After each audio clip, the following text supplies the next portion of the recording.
A very warm welcome to the Actuarial Science and Chartered Accountancy webinar for 2025, everybody.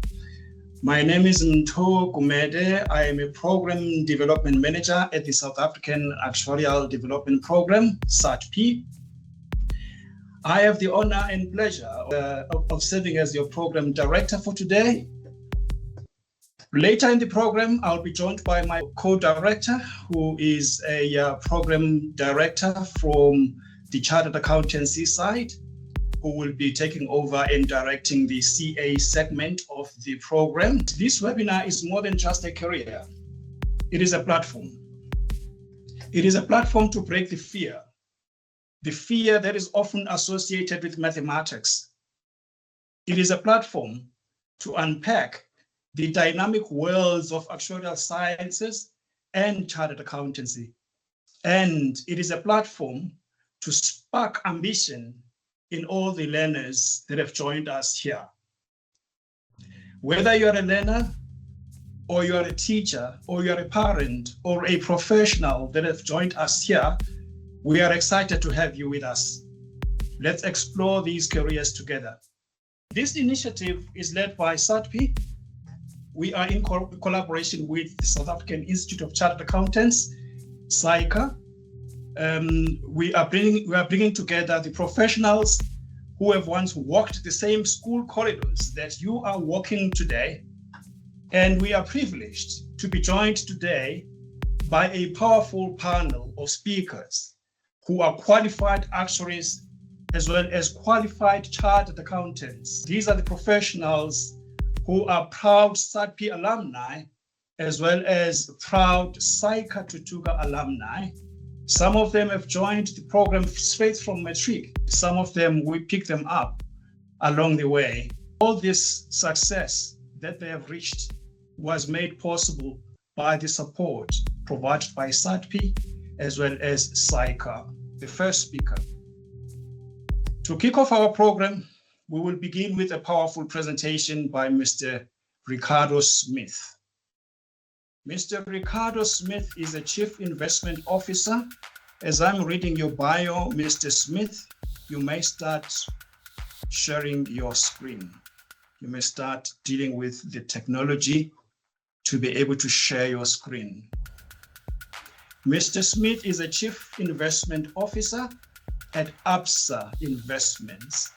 He is responsible for driving investment decisions, setting the house view, investment strategy, equity research, stock selection, portfolio management and trading, as well as client engagement and raising the assets under management and administration for the business.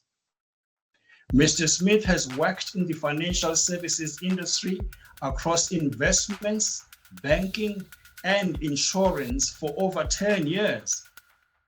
Under his leadership, Absa has been rated #1 for research and asset allocation advice in South Africa in the 2019 Euromoney Private Banking and Wealth Management Survey.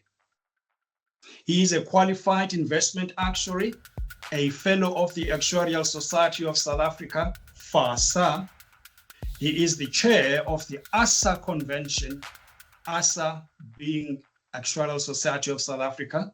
So he is the chair of the ASA convention, a member of the Actuarial Society of South Africa's Investments Committee, and a former member of its Alternative Investments Forum. He has authored a wide range of in-house and external investment articles and has presented on various platforms on topics ranging from market and economic updates, stock market analysis, macroeconomic analysis, investment strategy, and thought leadership.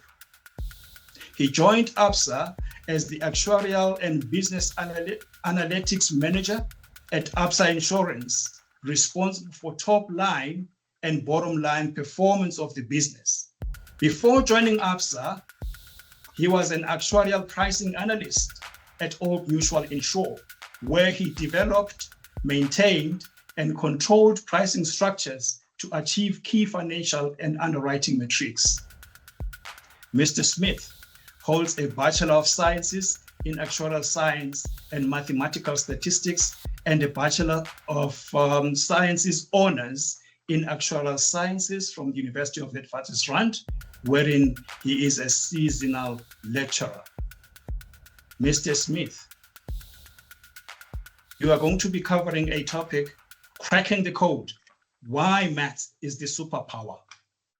In it, Mr. Smith aims to try to demystify the fear often associated with mathematics and highlights how this subject is not just about numbers, but about solving real-world problems, unlocking career opportunities, and building the mindset to think critically and creatively.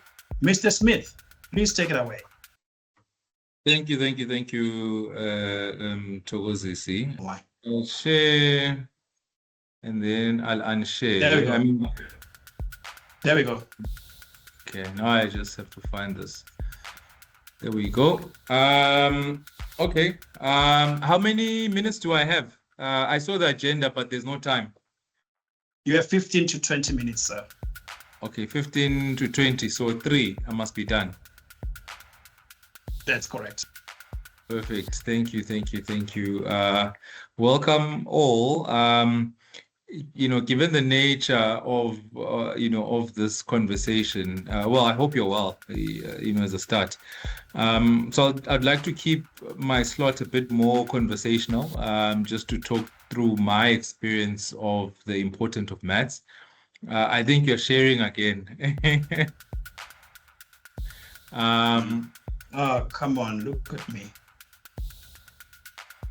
I think technology is technologying me. For sure. Yeah, so I'd like to keep it a bit conversational and just talk about, the importance of maths. By virtue of this session, I don't know, I'm assuming most of you here are looking to follow some career path that is somewhat aligned to maths. Is that correct? If I can get a thumbs up or some reaction, some hands, so that I can, tailor it a lot more. Are there any people here on this call who are not good at maths? Let's start there. If you're not good at maths, please raise your hand. There's no judgment. Okay, awesome. I see a hand. Anyone else? Okay, I note your hand there. So just to start off, maths is very important. It's an important skill set. But there's also other skills as well. So not being good at maths is not the end of the world. There's many different career paths and trajectories that one can, follow. It's the same concept, as the body.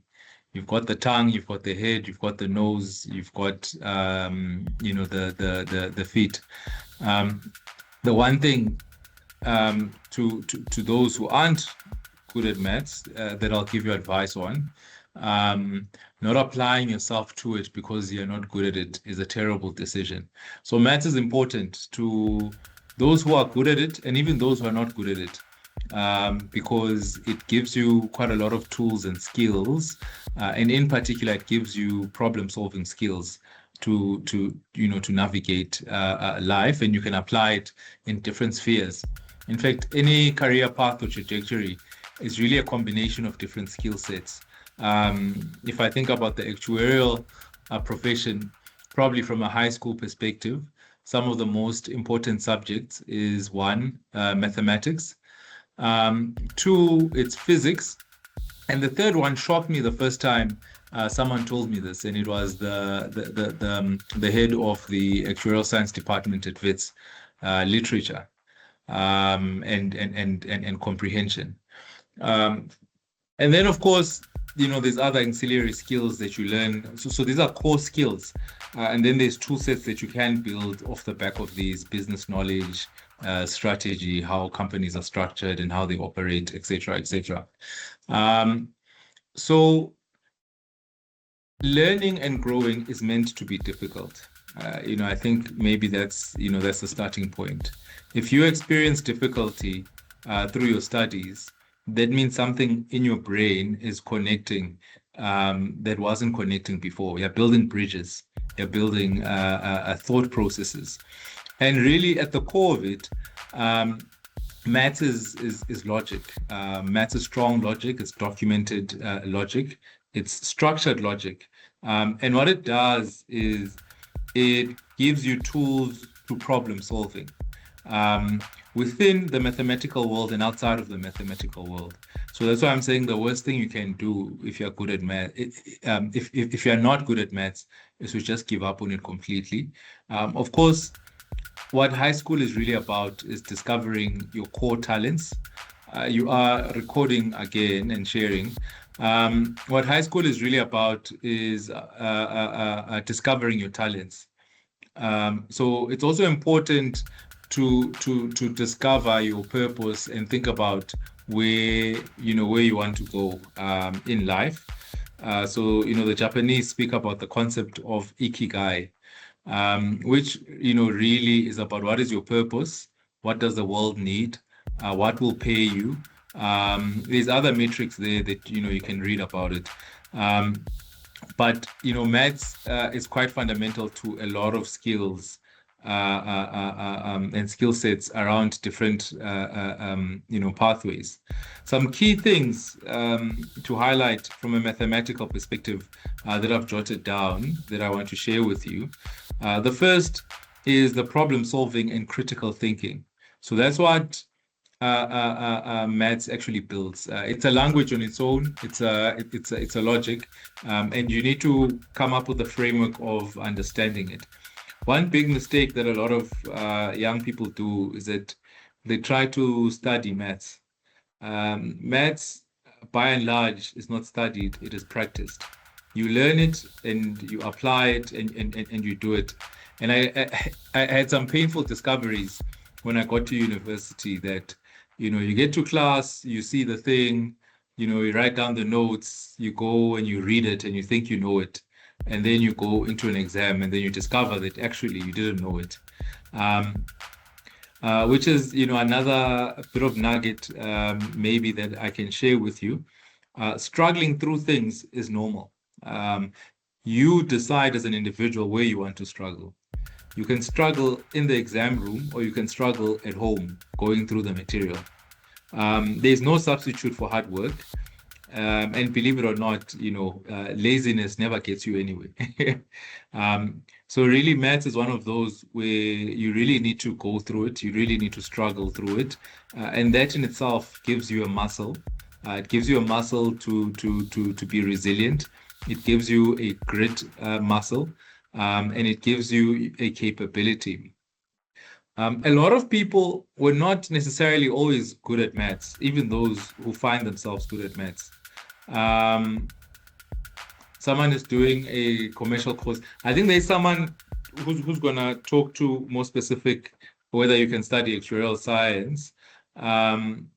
So we can chat a bit later on that. So maths gives you a certain strength and a certain capability. It gives you resilience. It gives you skills to solving problems. Oftentimes when you work, you're confronted with problems that you actually don't know the solution to. And that's the point of it, right? If everybody knew what the solutions were, then your job wouldn't exist and you wouldn't necessarily get paid whatever that you're getting paid. And so behind it is this uncertainty. Behind it is this chaos. Behind it is this unstructured information. And then using logic and structure to work through it, to come up with what are the key fundamentals that you need to be focused on and how do you go about solving these problems. I'll touch on in a bit. On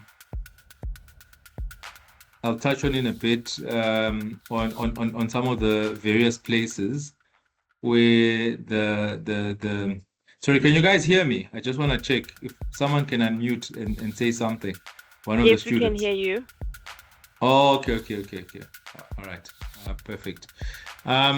So the first one is really that problem solving and critical thinking. That's what maths builds.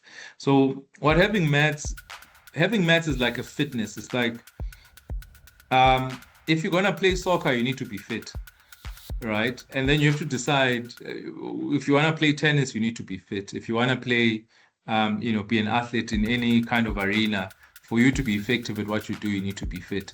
And so in terms of the mind and thinking through things, math is actually that core fitness activity. Whether later on you choose to be a quant, an accountant, an actuary, an engineer, and even people pursuing careers outside of that. If I think about some of the more famous actuaries in the country, they don't really do a lot of math anymore. Well, definitely not. I mean, if I think about your Adrian Gores, etc., etc. But certainly there's a level of critical thinking and fitness that has been built up over the years.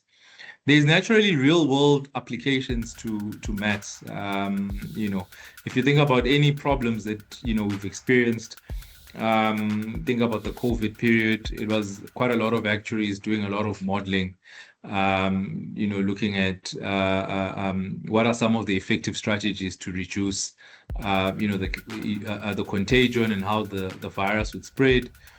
Some of us in the financial markets were trying to predict how these things would impact revenue and earnings, and how it would impact markets, how it would impact economies, and how that would filter through to inflation and economic growth, et cetera, et cetera. So in the world of actuaries, there's a couple of broad industries that typically would work in, and maths is quite essential in all of them, and even outside of these, to be quite honest. And those are in healthcare, in life, in short-term, life insurance, short-term insurance, in pensions, and retired industries, investments. There's a strong contingent of actuaries in banking, in chartered enterprise risk management, and various other spaces in government, in policy, et cetera, et cetera. And what it helps to deal with is you're adding logic and structure where there's uncertainty, right? So you don't actually know what, in the case of investments, what the next trade tariff may be from the US, but you can work through the different scenarios that can play out, and you can work through what their potential impact on various economies and various companies can be. You don't know what the next crisis is going to be. Didn't know that COVID was going to hit, but you can work out how much money to put aside should such shock events occur. And you see insurance companies, you see banks going through these iterations of shocks, from financial crisis, European debt crisis, COVID pandemic, et cetera, et cetera. And really there's a huge mathematical framework that's driving a lot of these things, from the simplest of things, how things are priced, how things are distributed in companies, thinking about the flu frequency that someone gets sick, what's the average cost of medication, how much should be your medical insurance premium. The applications of maths are endless. So the importance of maths is really undeniable in the professional world. So you get quite a lot of career opportunities and growth, and you can grow and pivot in very different directions, and you can apply it in your personal life. Use of maths in technology and tools, I think you guys would be well aware of the trend of AI, of big data, analytics, and all the advancements that are happening, automations, et cetera, et cetera. All these things ultimately are mathematical in nature, and how you manage them, and how you think through them, and how you understand them. So I always, laugh when I see fund managers, well, internally, not directly, to them.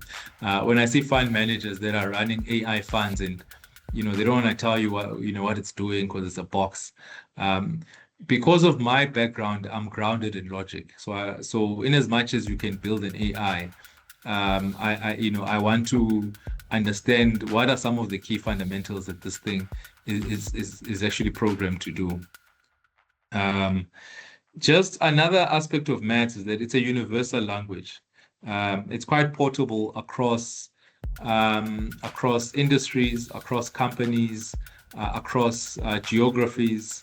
If you develop mathematical skills in any part of the world, and if you're good at those skills, then you can apply them in any other different part of the world. So it's not a skill that you'll ever regret, having. It's a skill that you carry with you. We are seeing your screen, Mthokozisi. And we're seeing your WhatsApp at the moment. No, I'm not doing anything. Sorry, man. Okay.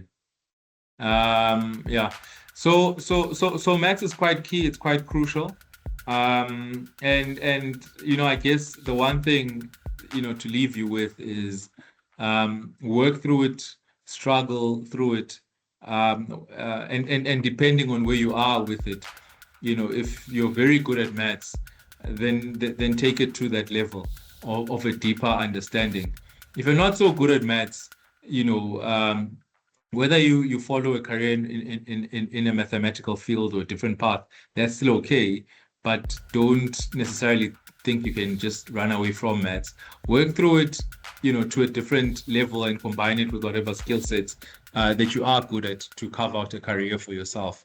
And really the rule of life is you either work hard now to reward yourself later, or you reward yourself now at the expense of your future self. So that's the one way, really, the magic recipe to maths. It's learning, understanding, it's application. So practice. It's not something you can passively learn. And as you start working and as you start learning and studying and all of these things, you quickly realize that you're actually being paid to solve problems. That's ultimately what everyone is doing. And so that problem solving muscle is quite critical. I'll leave it there, just so that if there is any questions. I did see some comments in the chats. I don't know if anyone wants to raise their hand for a question, or Mthokozisi, do you want to facilitate that? Yeah, let's look at the questions at the end, sir. Just to allow for other presenters. Yeah.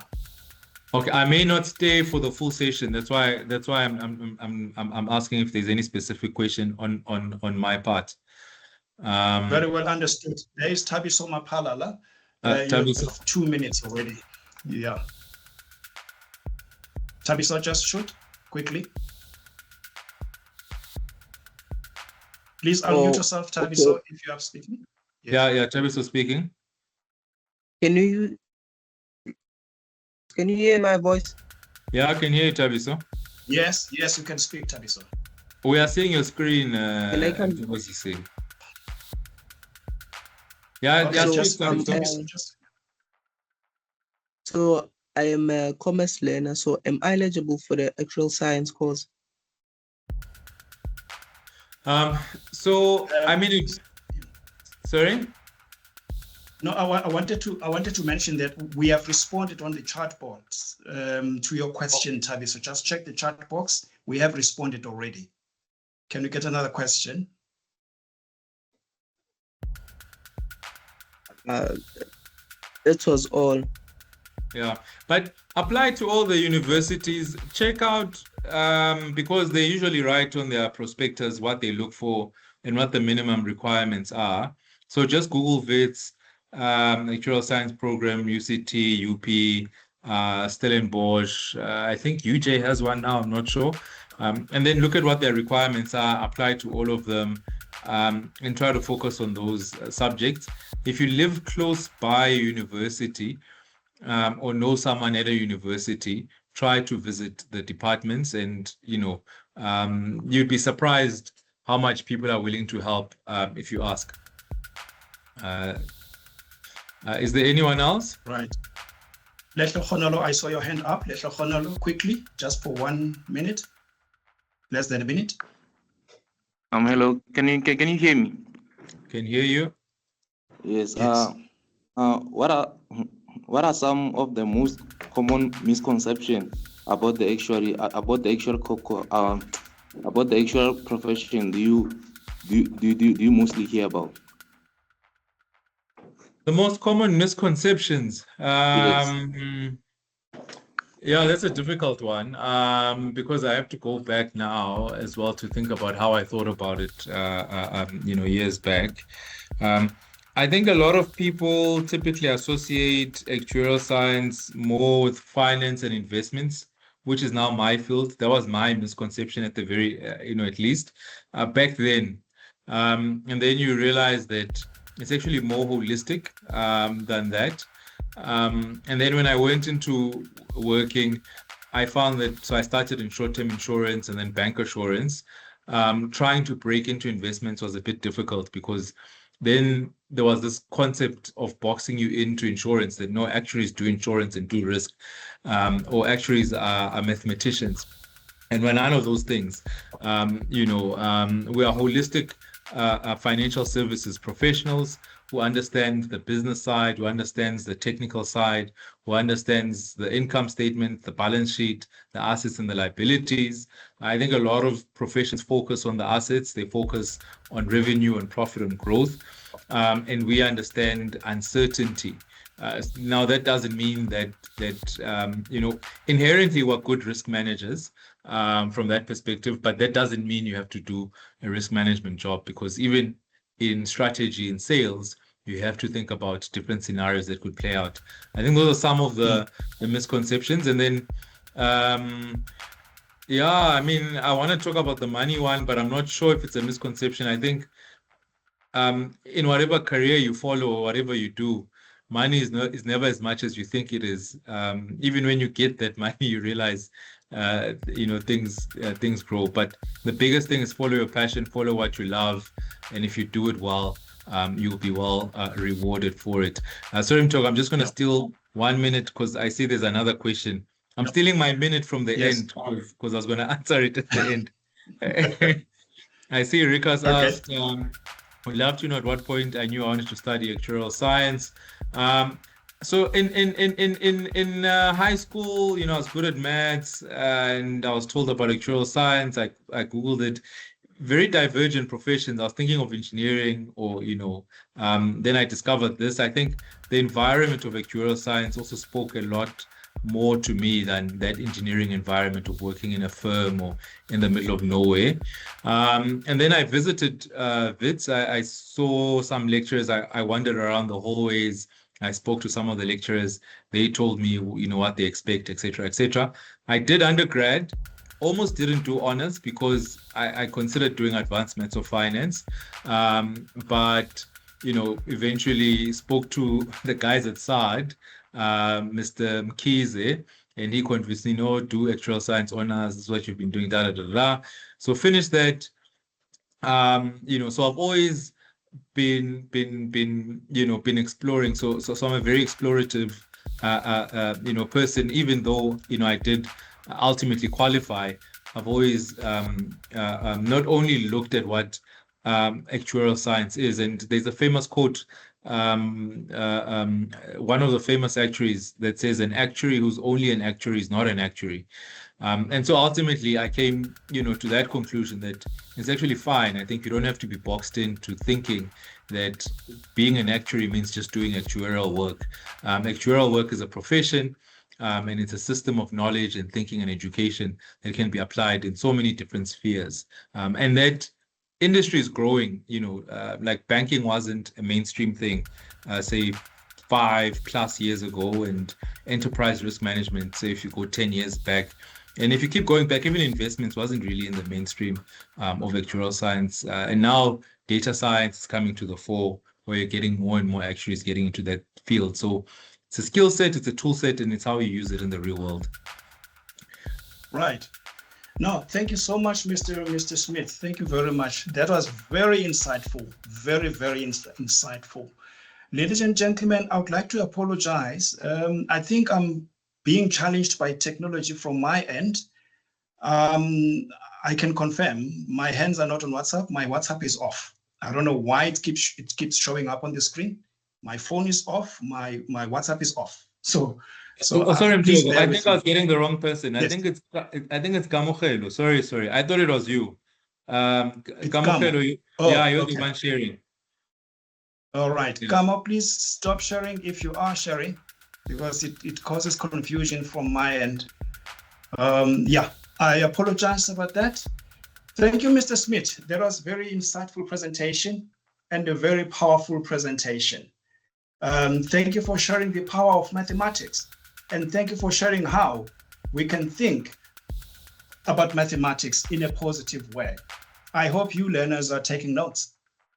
Up next, we have Mr. Josh Maroba, a qualified actuary and a fellow of ASA and a SAADP alumnus. Mr. Maroba, you can start sharing if you will be able to share.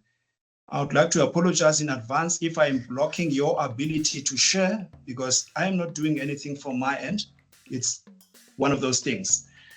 Right, Mr. Maroba is going to be unpacking a topic, actuaries, the masterminds behind the world's biggest decision. Mr. Maroba, if you are starting to share. Mr. Maroba is the head of Research and Development Lab at Discovery Health, where he leads a multidisciplinary team of actuaries and other professionals focused on product development and innovation. His work supports the Discovery Health medical scheme, as well as other business units within Discovery Health, driving strategic initiatives that blend actuarial sciences, technology, and behavioral insights. Josh is a qualified actuary with 19 years of experience in the financial services industry. Did you get that? 19 years, 19 years of experience in the financial services industry. Josh spent 7 years of those 19 years in Germany, not in Nkandla, not in Kwanongoma, in Germany, all right, where he served as the head of product development for Generali Vitality. He holds Bachelor of Sciences honors degree in Actuarial Sciences from the University of the Witwatersrand, and is a fellow of both the Actuarial Society of South Africa and the Faculty of Actuaries in the United Kingdom, UK. Josh has also completed executive education programs in dynamic management at the Duke University, FinTech, Said Business School, University of Oxford, Big Data and Social Analytics, MIT, as if I know what that means, and Behavioral Economics, Booth School of Business, University of Chicago. I must confess, the last paragraph I've just read, I really don't understand. Mr. Maroba, please take the virtual podium, please, sir. All right, thank you, Mto. Good afternoon, everyone. Can I just confirm that you can hear me? Yes, I can hear you from my end. All right. Please, by show of, yes. All right, I'll assume I have also about 10 minutes. I won't be using a presentation or slides. I just want to share my story. And as part of sharing my story, I will tell you, I'll answer the brief, which is, I heard the word masterminds, talk about what actuaries do. So I'm here to just tell you about what actuaries do, but I'll try to do it by telling my story and talking about what I do as an actuary. And then I will, like Ricardo, also share some thoughts and tips for making this career a success.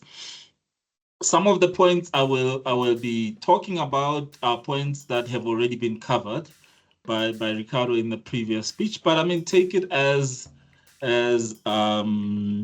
emphasis. I think repetition adds to memory, so it's not a bad thing if we keep, even if the people who come after me kind of repeat the same messages, because hopefully then they come to they are bedded down more deeply in our minds. So I'm gonna talk about who I am, my home and family background. I'll talk a little bit about why I decided to study actuarial science.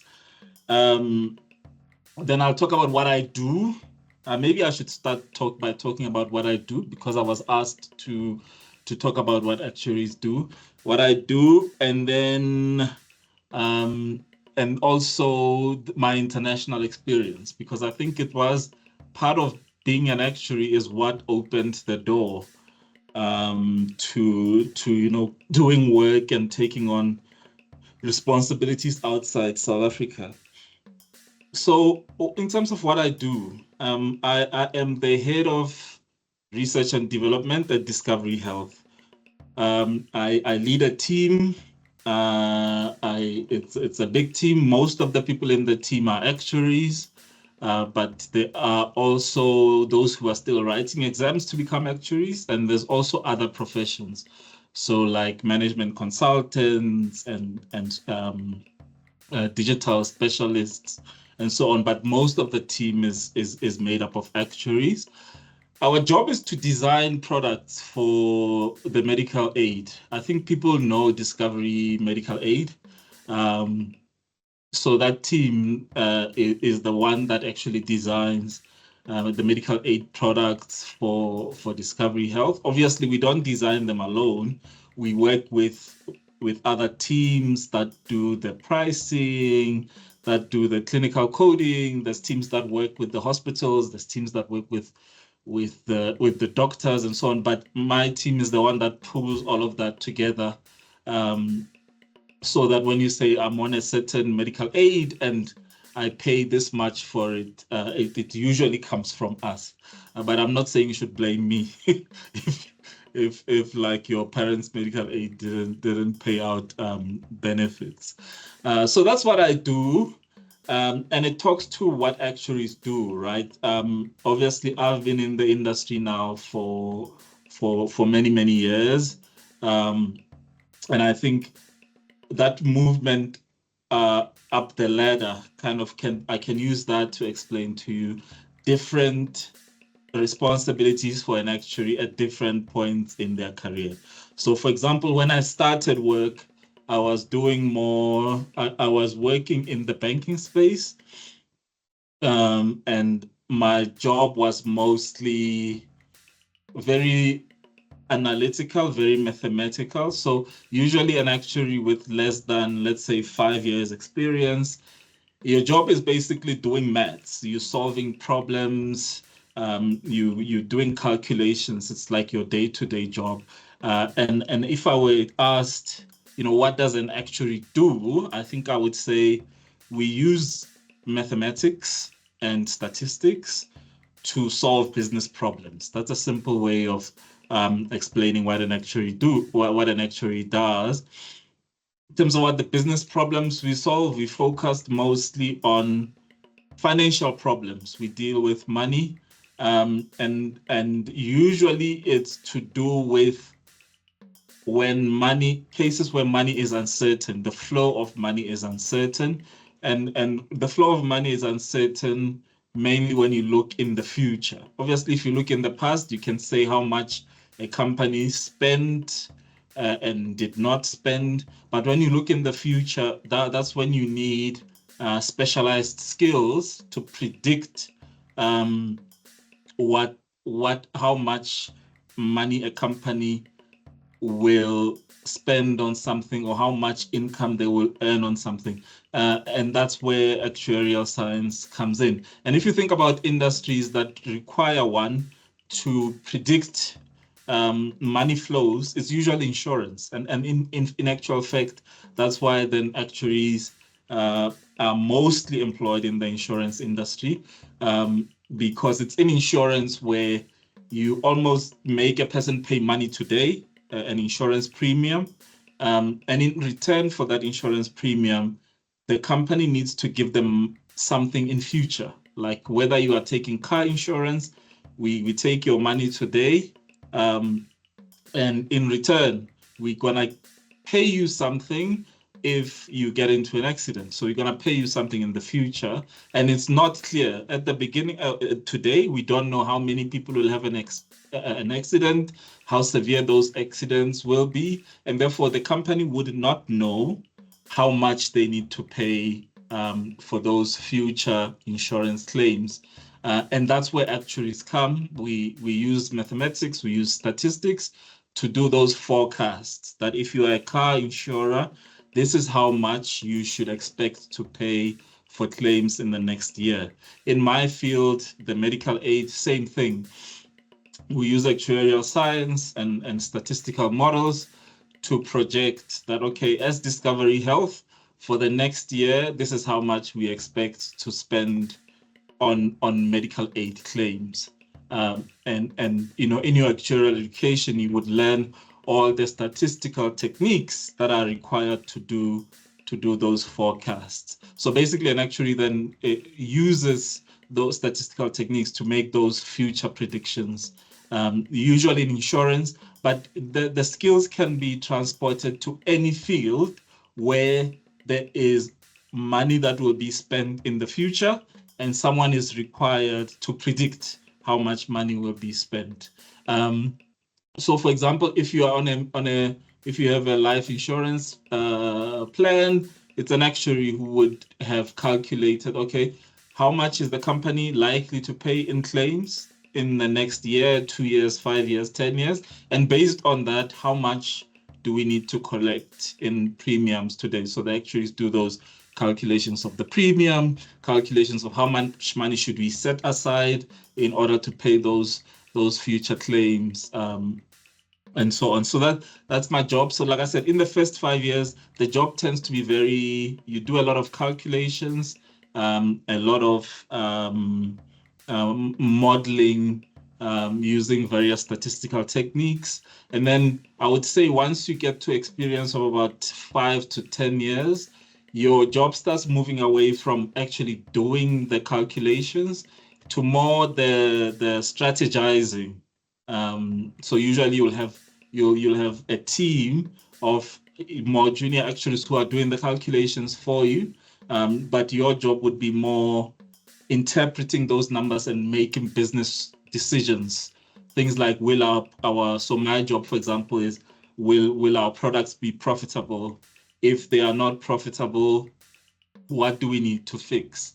How well do our products compete against the companies that we compete with? If a certain company is beating us in the market, understanding where are they beating us and how do we fix in order to ensure that we protect our market share and to protect our leading position. So the job then, as you gain experience, shift from doing the calculations to actually doing the thinking that is informed by those calculations. So that's my summary of what actuaries do. Now, moving on to the other points I said I would cover.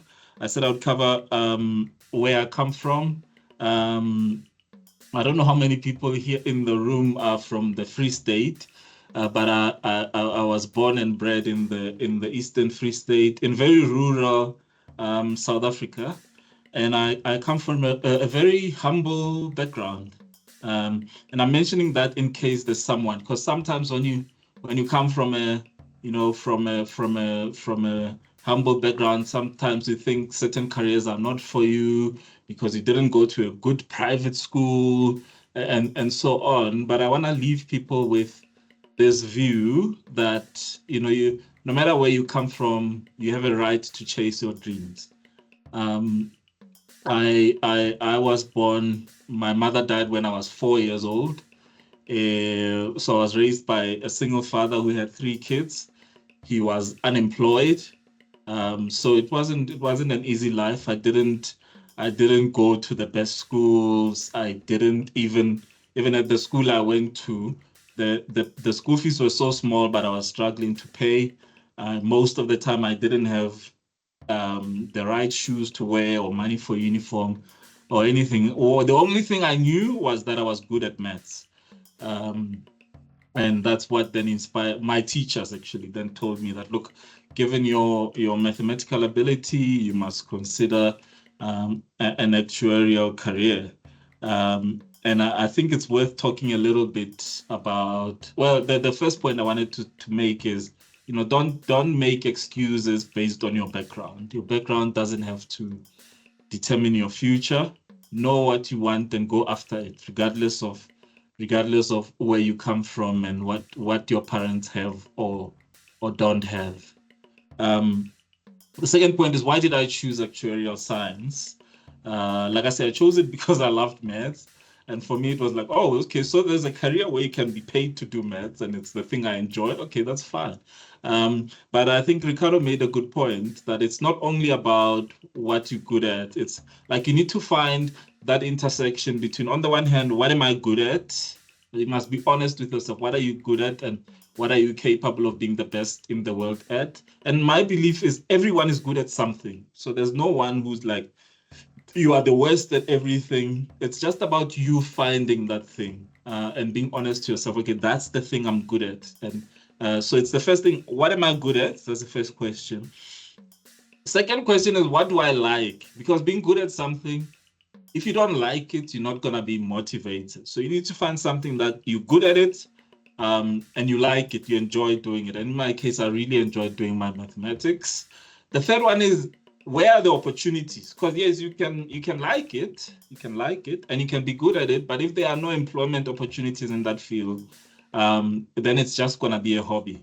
So you need to find that intersection between, I think Ricardo talked about this as well, between where's your talent and then where's your passion, and also in our economy, where are the opportunities? And go after that thing. Because sometimes, like I have kids now, and they watch one YouTube video and then they say, oh, I want to be a YouTuber. But are you good at are you good at being a YouTuber? Like, do you have the talent for it? And also, is there a market? Are there people who will pay you? So ask yourself those hard questions. Don't just chase a career because, oh, my friend wants to be an actor, I also want to be an actor. Are you good at acting? I think you can choose a career correctly if you're honest. The money will always follow. Remember, if you chase what you're good at and you chase where the opportunities are, and you chase your talent, you chase your passion, the money will follow.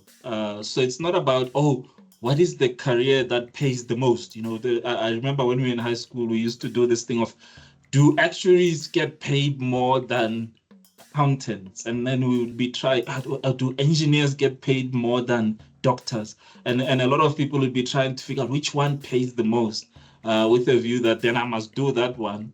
But I would say, even if you pick a career that people say doesn't pay well, but you're good at it and you are the best at it, you will be paid more than someone who chose the right career that pays well, but he's not good at it. That's what I'm saying. Go for something you're good at, and then when you're there, work hard. Once you do that, the money will come. So yeah, that's how I chose actuarial science. Studied at Wits, completed the degree at Wits. I was fortunate. Like I said, I didn't have much money. I didn't have enough money to get through my university. So I was really, really lucky because my second year at university was the year the SAADP program started. This was in 2003. So I was very, very lucky. Then I was in the very first group of students that joined SAADP. And without SAADP, I was never going to finish my degree because there was just no money at home. So I was in the first intake of SAADP, and as a result, I was, I think, the second to qualify as an actuary. Back in 2008 is when I qualified as an actuary, and then in 2010 I started my job at Discovery. Then maybe let me talk a little bit about the international exposure.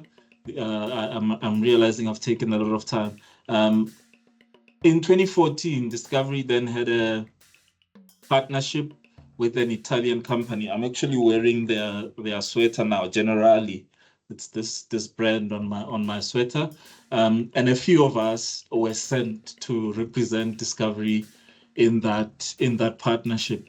And 4 people were sent from Discovery South Africa, and 2 of them were actuaries. I think that shows you how important actuaries are, that you have a company that's forming a very important partnership and is looking to send its best people to help establish this partnership.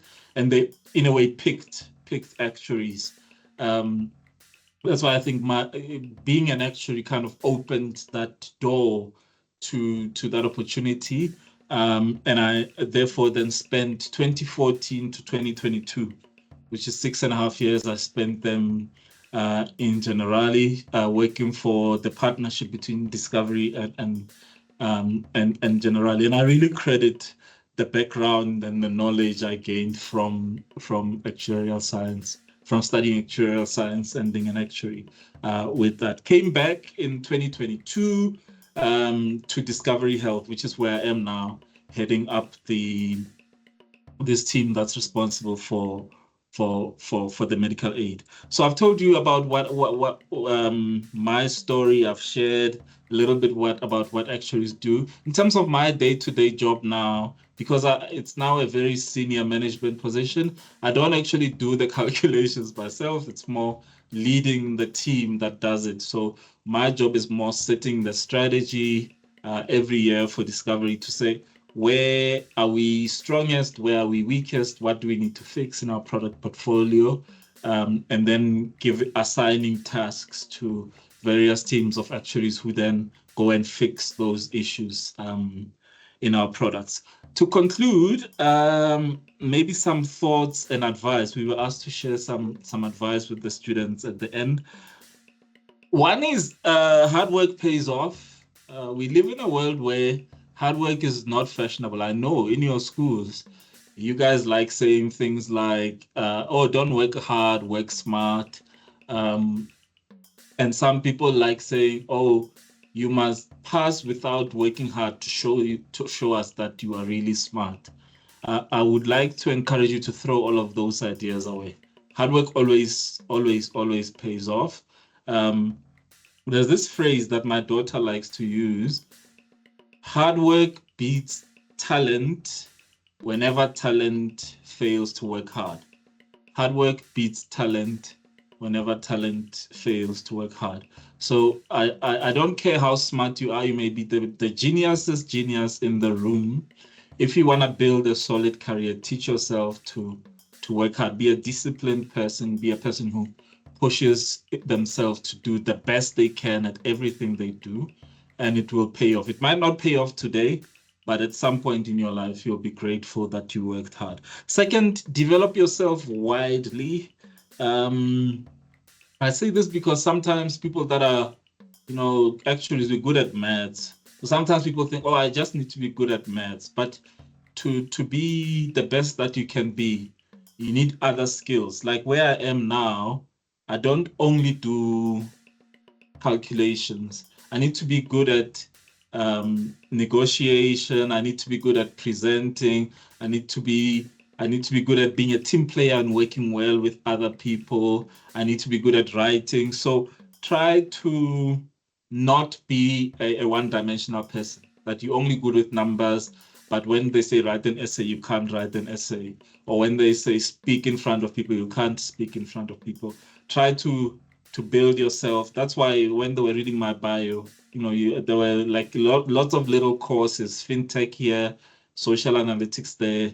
And I think even you, as in your already from high school, by participating in other things, do a bit of debate here, a bit of drama there, play soccer here. What you're doing is developing yourself into a more well-rounded person who can navigate different types of settings, not just being good with numbers. The last thing I would say is that, opportunities are endless, especially in South Africa. We are very fortunate to live in a country and a time where there's so much opportunity. And it's not just actuaries. I don't think it's only actuaries that have opportunity. You're going to hear about CAs, but it's like whichever field you pick, there's so many opportunities, but it's up to you to make the most of those opportunities. I think you are in the time now where if you want to study in Australia, if you want to study in Germany, if you want to one day work in the United States, those opportunities are there. But it's that thing of then work hard so that you can take full opportunity, full advantage of those opportunities. So thank you. I hope I stuck to the time, Mr. Mto, but happy to hand the baton back to you. You tried. Thank you, Mr. Maroba. If I may ask, Mr. Maroba, are you able to stay until the end?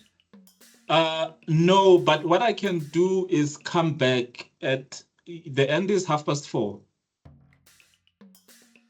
The end is around 4:30, yes. Yeah, I can come back at 4. I can drop off now and then come back at 4. Okay. But, I just need to go do a few things quickly. Do you wanna take 30 seconds for each of these 2 questions?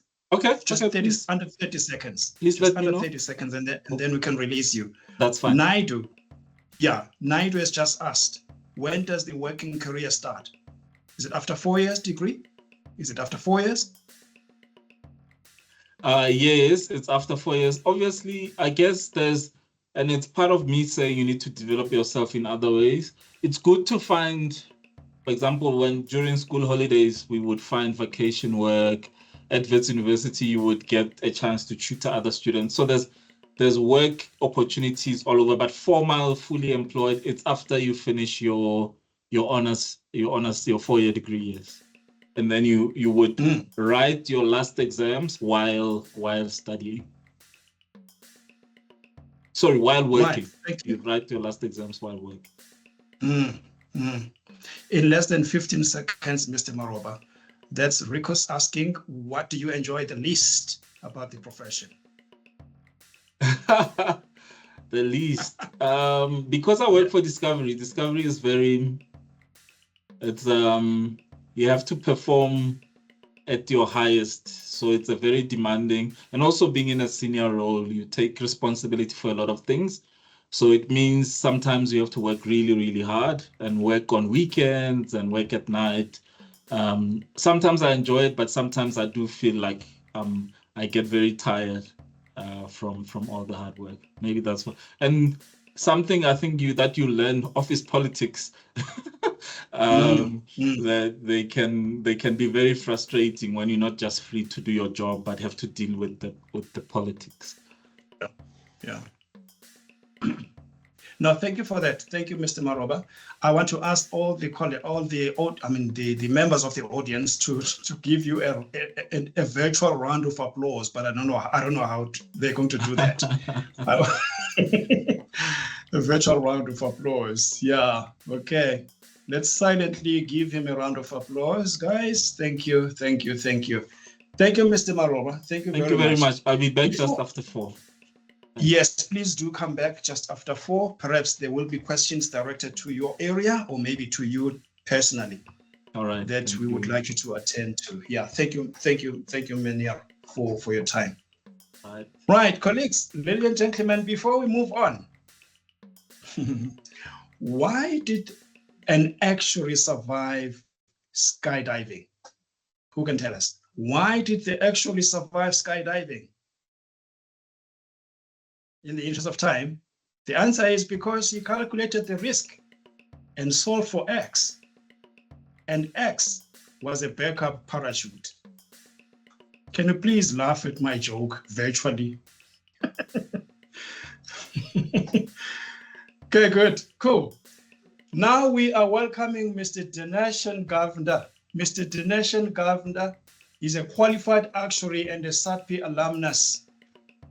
You will understand the position that I'm sitting at right now. I'm facilitating and coordinating everything. I want to make sure that all the speakers are able to say everything that they have planned to say to us.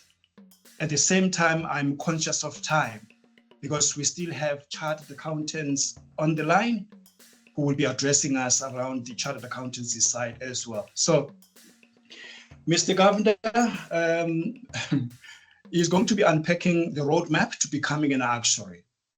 Mr. Governor is currently the head of insurance actuarial at Independent Actuaries and Consultants, where he leads insurance projects in various countries across the world. He has previously worked for Rand Mutual Assurance, Old Mutual, Absa Life, and Metropolitan Retail. His qualifications include, number one, Fellow of the Actuarial Society of South Africa. By the way, when you are referred to as a fellow, you are a qualified actuary.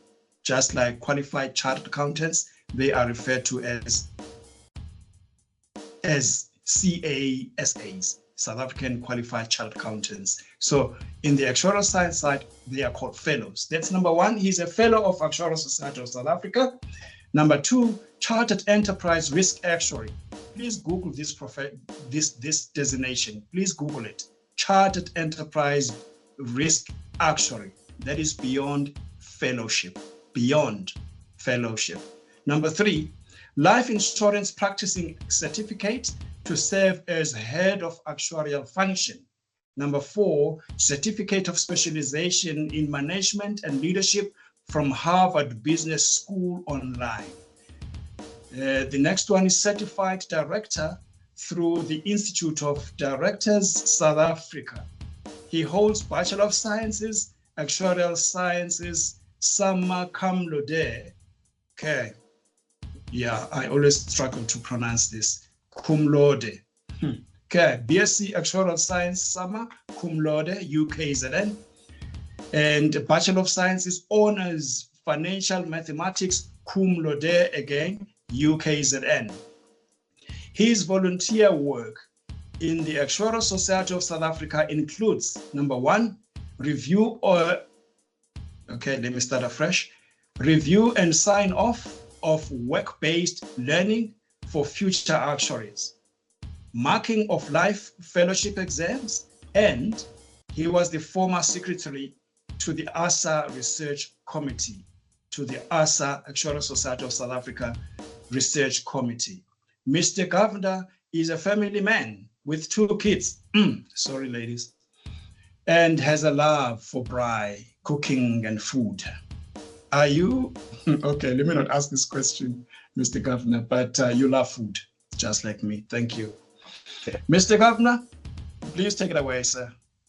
Okay, great. Thanks for the intro, Thokozisi. I just wanted to confirm I'm audible and you can hear me? Correct, sir, and we can see your screen. Okay, great, fantastic. And I just wanted to also just confirm with Thokozisi, do I have 15 minutes? Is that okay? Okay, great. So thank you for this opportunity to present in this SAADP webinar. I am going to take you guys through a couple of slides. Hopefully, it won't be too boring. You can ask questions at the end. And I think, judging from some of the comments in the chat, probably this presentation is going to answer some of those questions. Let me move. So what does it take to become an actuary? I think this is the key slide that you should keep at the back of your minds. So there's 3 phases, obviously: high school, university, and then working and doing your exams through the Actuarial Society of South Africa. So I've duplicated the slide a couple times. So I think if you want, like a high level view in your mind of what it's going to take, just split it into these 3 phases. What do you need to do in high school? What's going to happen at university? And then what will happen in the working world? So the summary of the talk I'm going to give you, firstly, we'll look at what subjects to focus on in high school, what are the university requirements, and we'll touch on what actually happens at university, and also, my personal perspective on what are some of the things that, aren't purely academic that you need to take into account as well. And lastly, we'll touch on, transitioning into the working world and, what does it mean and take to be a member of the Actuarial Society of South Africa. And I noticed that, one of the comments in the chat box did also refer to, can you become an actuary without studying an actuarial undergrad degree? And we'll touch on that as well. Okay, so the key thing to remember, I think, apart from those 3 phases, is that there's 15 actuarial requirements in total. So don't get too bogged down in the detail of this. There's 15, and I'll touch on them a bit later. And here we just have a list of the accredited universities, where you can study actuarial science. So it's UCT, University of Pretoria, Wits, Stellenbosch, UJ, UFS, and NWU as well. You don't need to, know anything about it now, but you will notice that the different universities offer different amounts of this total of 15 actuarial requirements. So that will be one of the things that influences potentially, which university you decide to go to. And I think for a lot of the learners, probably in high school, or a lot of the audience on the webinar at the moment, you want to get an idea of, what is it going to take to get into an actuarial science program. So what I have here is, basically a combination of some desktop research and just a little bit of ChatGPT. Just note the disclaimer that, you should please check the university websites for accurate and up-to-date information. So what we have on the right-hand side is the admission point score, or APS point score per subject that is accredited in matric or in grade 12. And the slide is there's a bit much going on. I think I just want to highlight to you a couple of key things.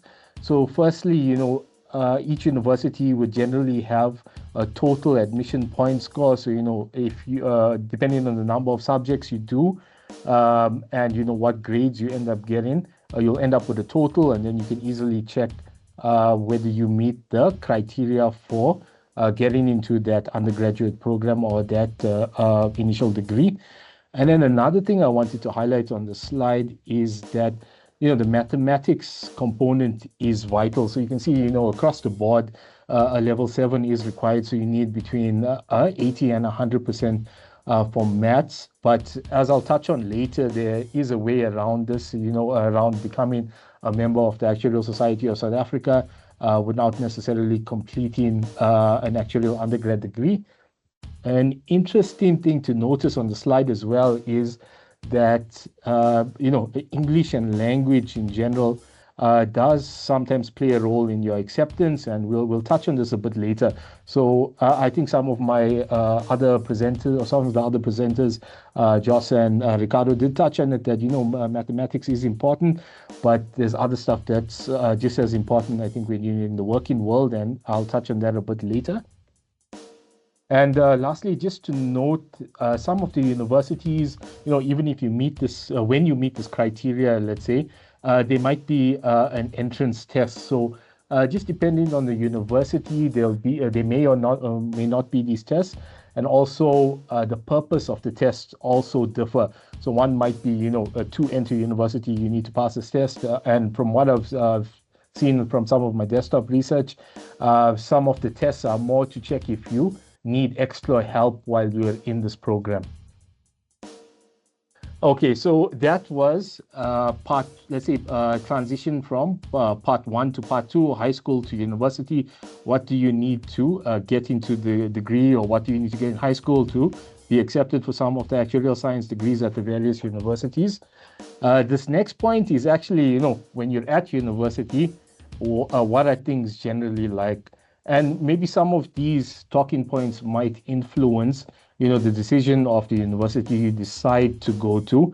I think the critical thing is, support system. So if you're staying in, let's say, KZN, and you decide to move, go to the University of Pretoria, it's always, a lot better if you do have friends, family, other relationships as a general support system. So it definitely helps. The next point is, I can only talk for UCT, which I spent some time at, but, transport's also an item to consider. But normally there are, good shuttles and things like that to get around campus, from residence to campus and back. What is a university degree going to look like in terms of work? So actuarial science is not too much different from any other degree that you'll do at university. So you'll have your lectures, you'll do tutorials, let's say weekly, bi-weekly, you'll do tests, and then depending on your marks, you'll get to write an exam. And depending on that exam, the mark you get for that exam, you may actually end up with an actuarial exam pass, and that would mean passing one of those 15 requirements. Generally, first and second year, a lot of maths, a lot of stats. There's some economics and other actuarial related courses. I think the one thing that is a bit of a shock to the system is the fourth point here. So it's basically adulting. It might sound a bit weird, but if you are staying at home and you decide to move further away, I think it would be good to have some of these abilities. Cooking, cleaning, also socializing. It's all gonna take a lot of time, so you'll have to be a master of your own time management.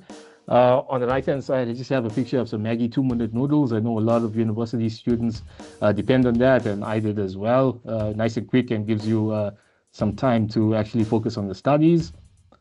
The fifth point here is an important one. So in South Africa, from my own personal perspective and, what I've experienced, English is the widely used business language in South Africa. And as my co-presenters also mentioned, especially at executive and senior manager levels, good communication skills, management, leadership, critical thinking are probably as important or generally more important than, the technical, mathematical expertise. The next point is just, 3 or 4 year degree. Some universities offer a BCom degree, which is 3 years, and some of them offer 3 years plus an honors, or you can do a 4-year Bachelor of Business Science degree, for example. So it depends on what your preference is. So you can't do a 3-year degree and then go to work, or you can't do the 4-year degree, possibly for more of those 15 requirements. And there's also, some useful courses like people management and a couple other things. It will just depend on the university, and then enter the working world. The second to last point is around the number of exams or exemptions. So there's 15 requirements, which I'll show you in detail shortly, and the different universities offer a different number of them. So that will be, possibly a big factor when you decide which university to go to. The last point is just that, I'll show you guys the detailed exam roadmap shortly, but the area that you do specialize in as an actuary doesn't determine, you're always going to be in that field. For example, if you're working in pensions, you can't work in insurance or banking. So the Actuarial Society of South Africa, there's a code of conduct, and one of the guidelines is, you can gain experience and competence from people who have been there before, and doesn't prevent you from working in a new field. So just to keep at the back of your mind again, so we've touched on high school, we've touched on university, and we're now going to touch on transitioning into the working world and registering with the Actuarial Society of South Africa. That's point 3, or phase 3 rather. So when you are at university and you're looking to transition into the working world, something that would hold a decent amount of weight is the number of exams you pass at university. Other things that would influence this in a positive way are practical experience, even if it's just Excel, Word, PowerPoint. And the way you can get this, apart from your university courses, is to look for vocation work, certain internships. You can definitely stalk LinkedIn, grow your network, and look for in-person and online opportunities. At the various universities, there's also, career fairs, there's good graduate programs, and the Actuarial Society of South Africa does also have some good initiatives as well. Lastly, because the slide, touches on transition from university to the workplace, the last one, that WBL, that actually stands for work-based learning. And what that means is when you enter the workplace, the Actuarial Society of South Africa actually has a requirement for you to qualify as, a fellow, let's say, fellow actuary. You need to complete, let's say, 3 years of practical experience, and there's questions and review questions. So being an actuary, isn't only dependent on the exams, there's practical aspects as well. And I think this slide will provide a lot of value for a lot of people on this call. So this is the detailed roadmap. So there are a few different kinds of actuaries, and there are, let's say, those 15 requirements. So 3 of those 15 requirements are very mathematical, technical exams. Then you have another 4 technical exams. And then you get to this phase here around about this purple bit, where you actually transition from technical into more business thinking and, very broad business thinking. So investments, pensions, risk, all these types of things. And that's this 8311 exam. And if you stop here, you can qualify as an MASA, and that's Associate of the Actuarial Society of South Africa. So associate actuaries are actuaries, but they're more generalists. And you can choose to specialize further. Specializing further is this red bit. And specializing further would mean, exam increases, your ability to become, let's say, a head of actuarial function or statutory actuary. And you actually have a good number of exams or areas to specialize in. So like some of my co-presenters have touched on, you can enter the banking world, enterprise risk management, finance, general insurance, life insurance, and there's also healthcare, health and social, and employee benefits. So the Actuarial Society is expanding, quite a bit, and there's also data science committees and a lot of research being done, which we get updates from via the annual convention and annual seminars as well. So this is what an actuarial journey could look like, from the time you leave high school to the time you qualify as, let's say, a fellow. So, it's different for different people. I'd say university, roughly between 3 and 5 years. The reason why I'm saying 5 years is, from my own personal experience, I've known people to do an extra year, before they qualify. Maybe they haven't, met certain requirements and they go back to do an exam, or maybe they didn't pass and they go back to pass it properly. And then after university, you'll enter the working world and you'll do your last few exams there. Normally, if you go to, let's say, a Wits, UCT, or Stellenbosch, and you get all of your exams done there, then you'll have probably an exam or two outstanding, and you do this at work. And I'll talk about, the support from work shortly, but there's some people get it done quickly. Other people, it takes a lot longer, and I think you can see I went down this path by the matching hairstyle. And lastly, I think I just wanted to chat about some of the nuances when you enter the working world, and I'll try and keep this very brief. But I've talked to you about the Actuarial Society of South Africa, but there are other actuarial bodies as well. So there's the Institute and Faculty of Actuaries in the UK, there's the Society of Actuaries in America. So you'll have a choice, but generally, it's best to join the association in which you're practicing, because you get, that local flavor and, know the intricacies of the market you're in. When you do start working, I just wanted to pause. Thokozisi, is it okay if I take another 2 minutes or 3 minutes? It's okay, sir. Just go ahead. Okay, thank you.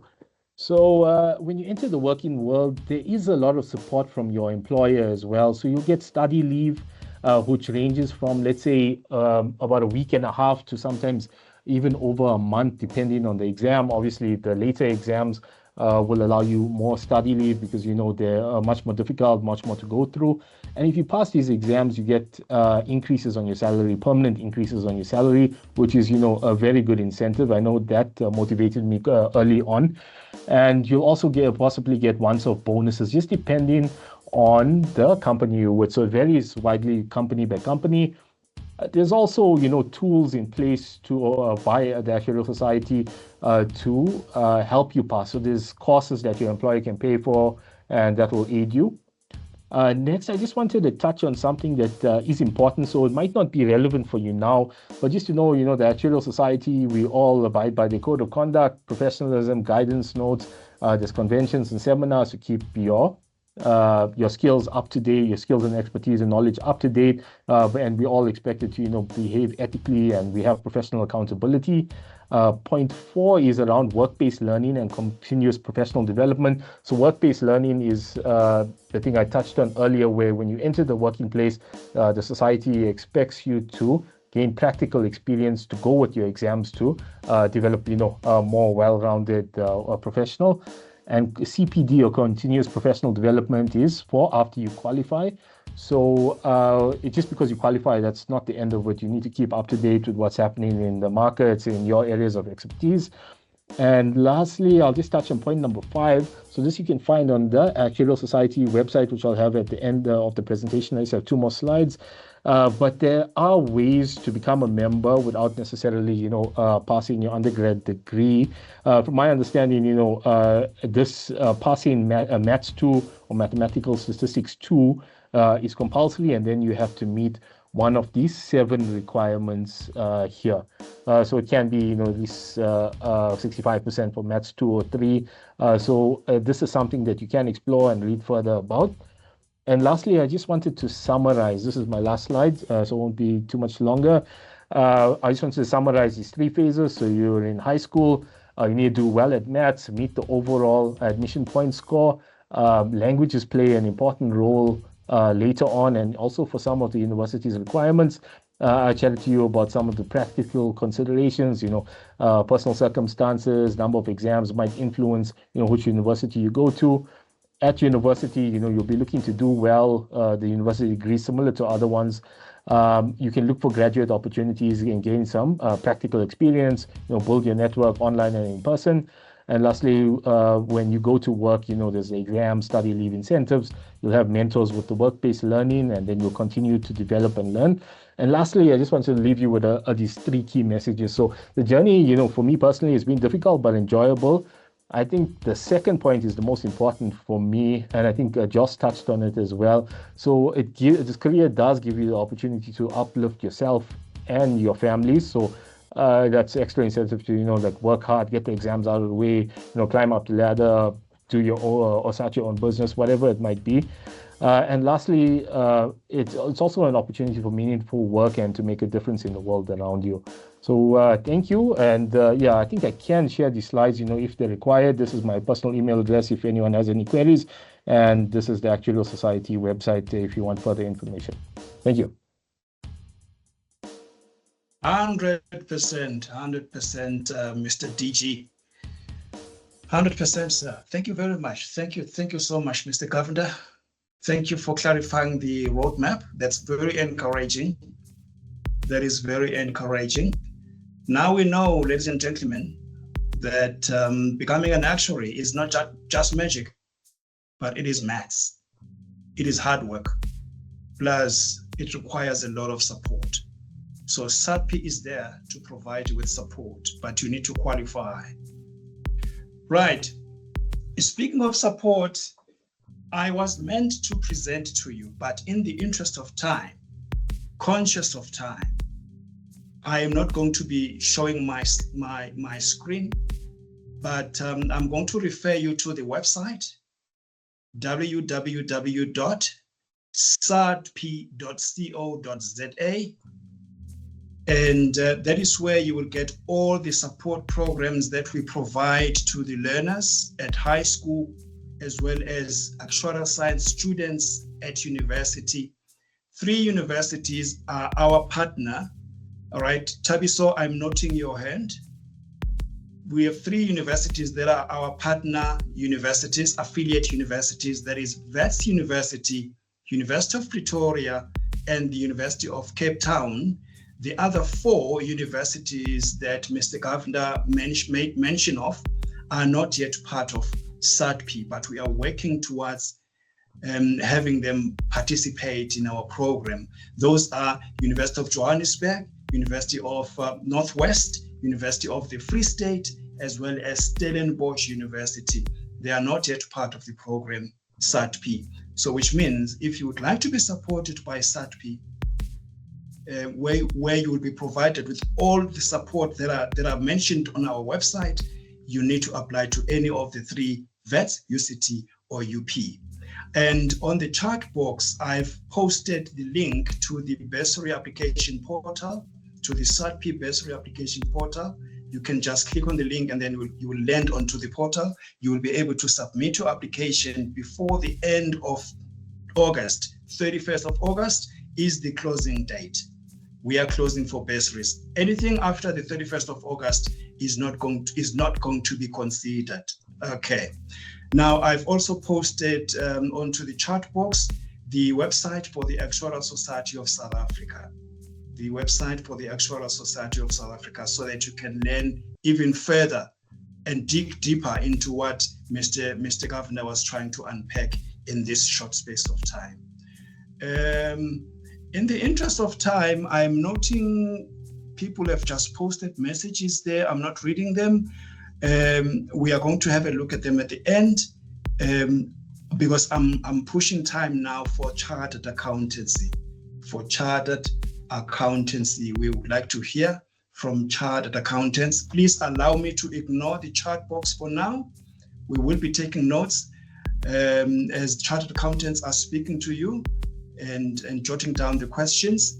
And please note, ladies and gentlemen, I have a colleague of mine, Mrs. Lehobo. She is a program manager, a SAADP program manager at the University of Pretoria. So she is assisting me with questions on the chat box. I saw Mr. Mkhize as well. I think he has joined us as well. Mr. Mkhize is my colleague, a program manager at the University of Pretoria of Witwatersrand.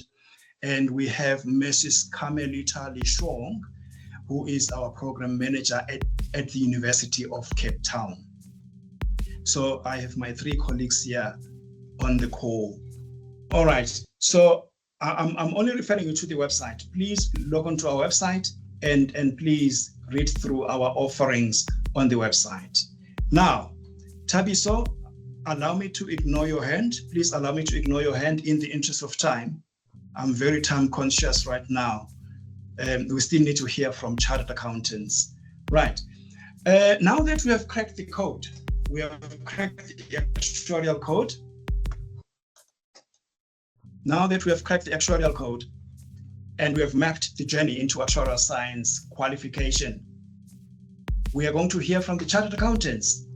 Hi, sorry, before you continue, may I? Yes, Mr. Mkhize. Take about 30 seconds, okay? Okay, Mr. Mkhize. So thanks for the opportunity. I just want to emphasize the fact that this is a very, very highly demanding degree. As such, also places are very, very limited. So we always encourage the students, especially students who are still at high school, to apply at universities and ensure that they don't miss the closing dates, right? Because when the closing dates are missed, then you'll end up compromising your grade 12 best results and do a degree which is not a degree of your choice.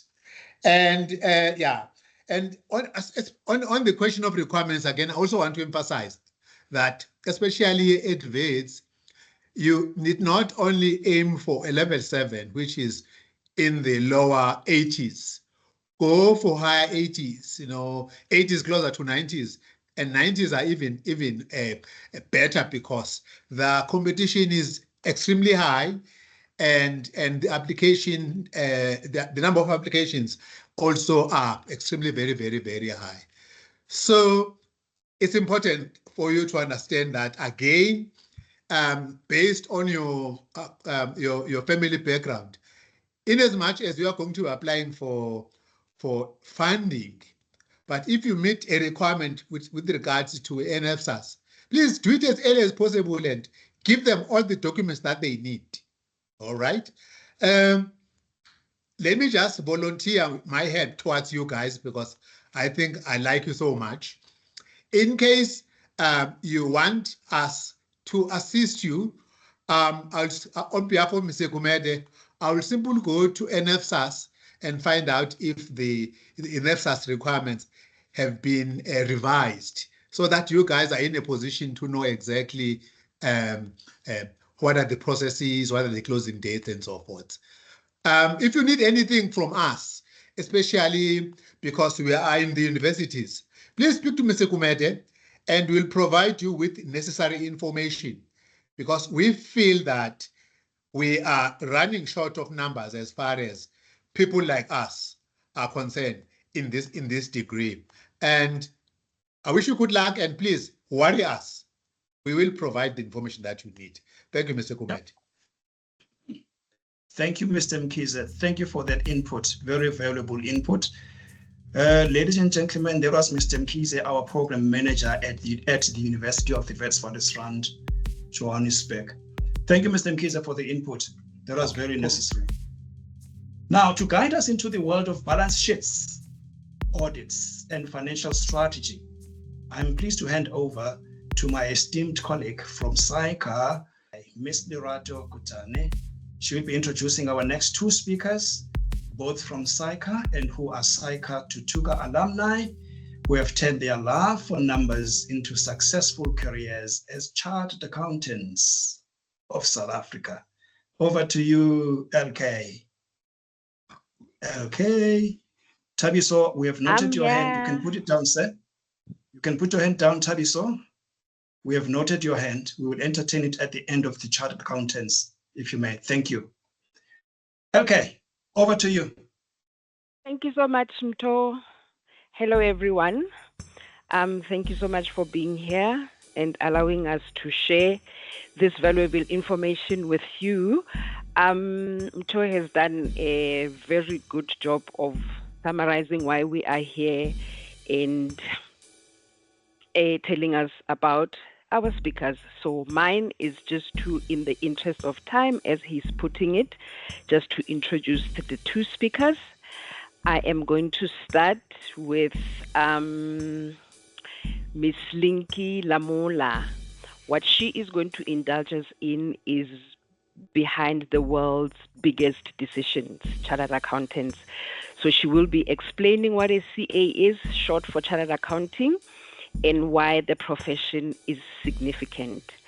I'm just going to give you that brief explanation, and then I'm just going to tell you just a little bit about Ms. Lamola. Technology is technology me again, but I'm not going to allow it. I'm not alone. Ms. Linky Lamola holds both undergraduate and postgraduate qualifications from the University of Johannesburg. She completed her articles at Shoprite Checkers, after which she was appointed finance manager at Choppies Supermarket, South Africa. Currently, she serves as a senior lecturer in the Department of Financial Accounting at the University of Limpopo. In addition to her academic role, she is an active member of the Community Engagement Committee within the School of Accountancy at the University of Limpopo. In her senior role, Ms. Lamola is dedicated to advancing academic excellence and fostering a deeper understanding of financial accounting among her students. Her involvement in the Community Engagement Committee reflects her commitment to using her expertise to make meaningful impact beyond the classroom. Ms. Lamola's professional journey demonstrates a strong blend of academic prowess and industry experience. Her leadership, dedication, and community-focused mindset continue to inspire both colleagues and students in the field of accountancy. Lerato Kotane is my name. What I do is I am a project manager at the South African Institute of Chartered Accountant. My objectives basically is to transform and grow the chartered accounting profession. What does it mean? It means I go to the breadth and length of Northwest, which is my area of responsibility, and I speak to you, ladies and gentlemen, to tell you about what chartered accounting is. But today, I am so blessed to have two of my chartered accountants to personally share with you their journeys. I give you the theory, they indulge you with their experience. Ms. Lamola, please may you speak with our learners and everybody else. Thank you. Thank you for that great introduction. I really hope my network does not fail me, and I'm going to try share my screen as I am speaking right now. Okay, and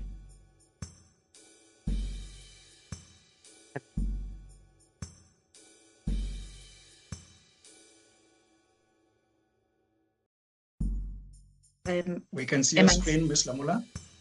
Oh, Okay. That's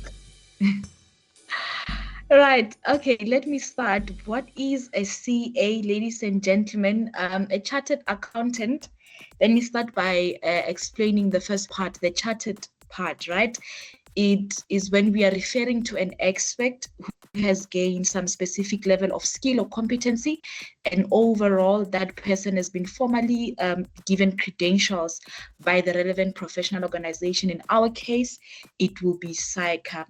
CAs are experts in financial accounting, taxation, auditing, management accounting, and also finance, right? And I'll get into detail for all those areas. So now, what do chartered accountants do, and what is their influence across industries, right? What do we do? Let me look at financial reporting. This is where we are preparing financial statements, and I know you are very much familiar with your income statement of financial position. Some still call it balance sheet, your cash flows, and so on. So you prepare financial statements, and also what you do is that you report on those financial statements where you're telling them, why are we having this loss? Why are we having this profit? What can we do to improve the performance of the company? We also expert in taxation, where you are giving advice on tax matters. You would have noticed that this year there was talks about increasing the VAT and so on and so on.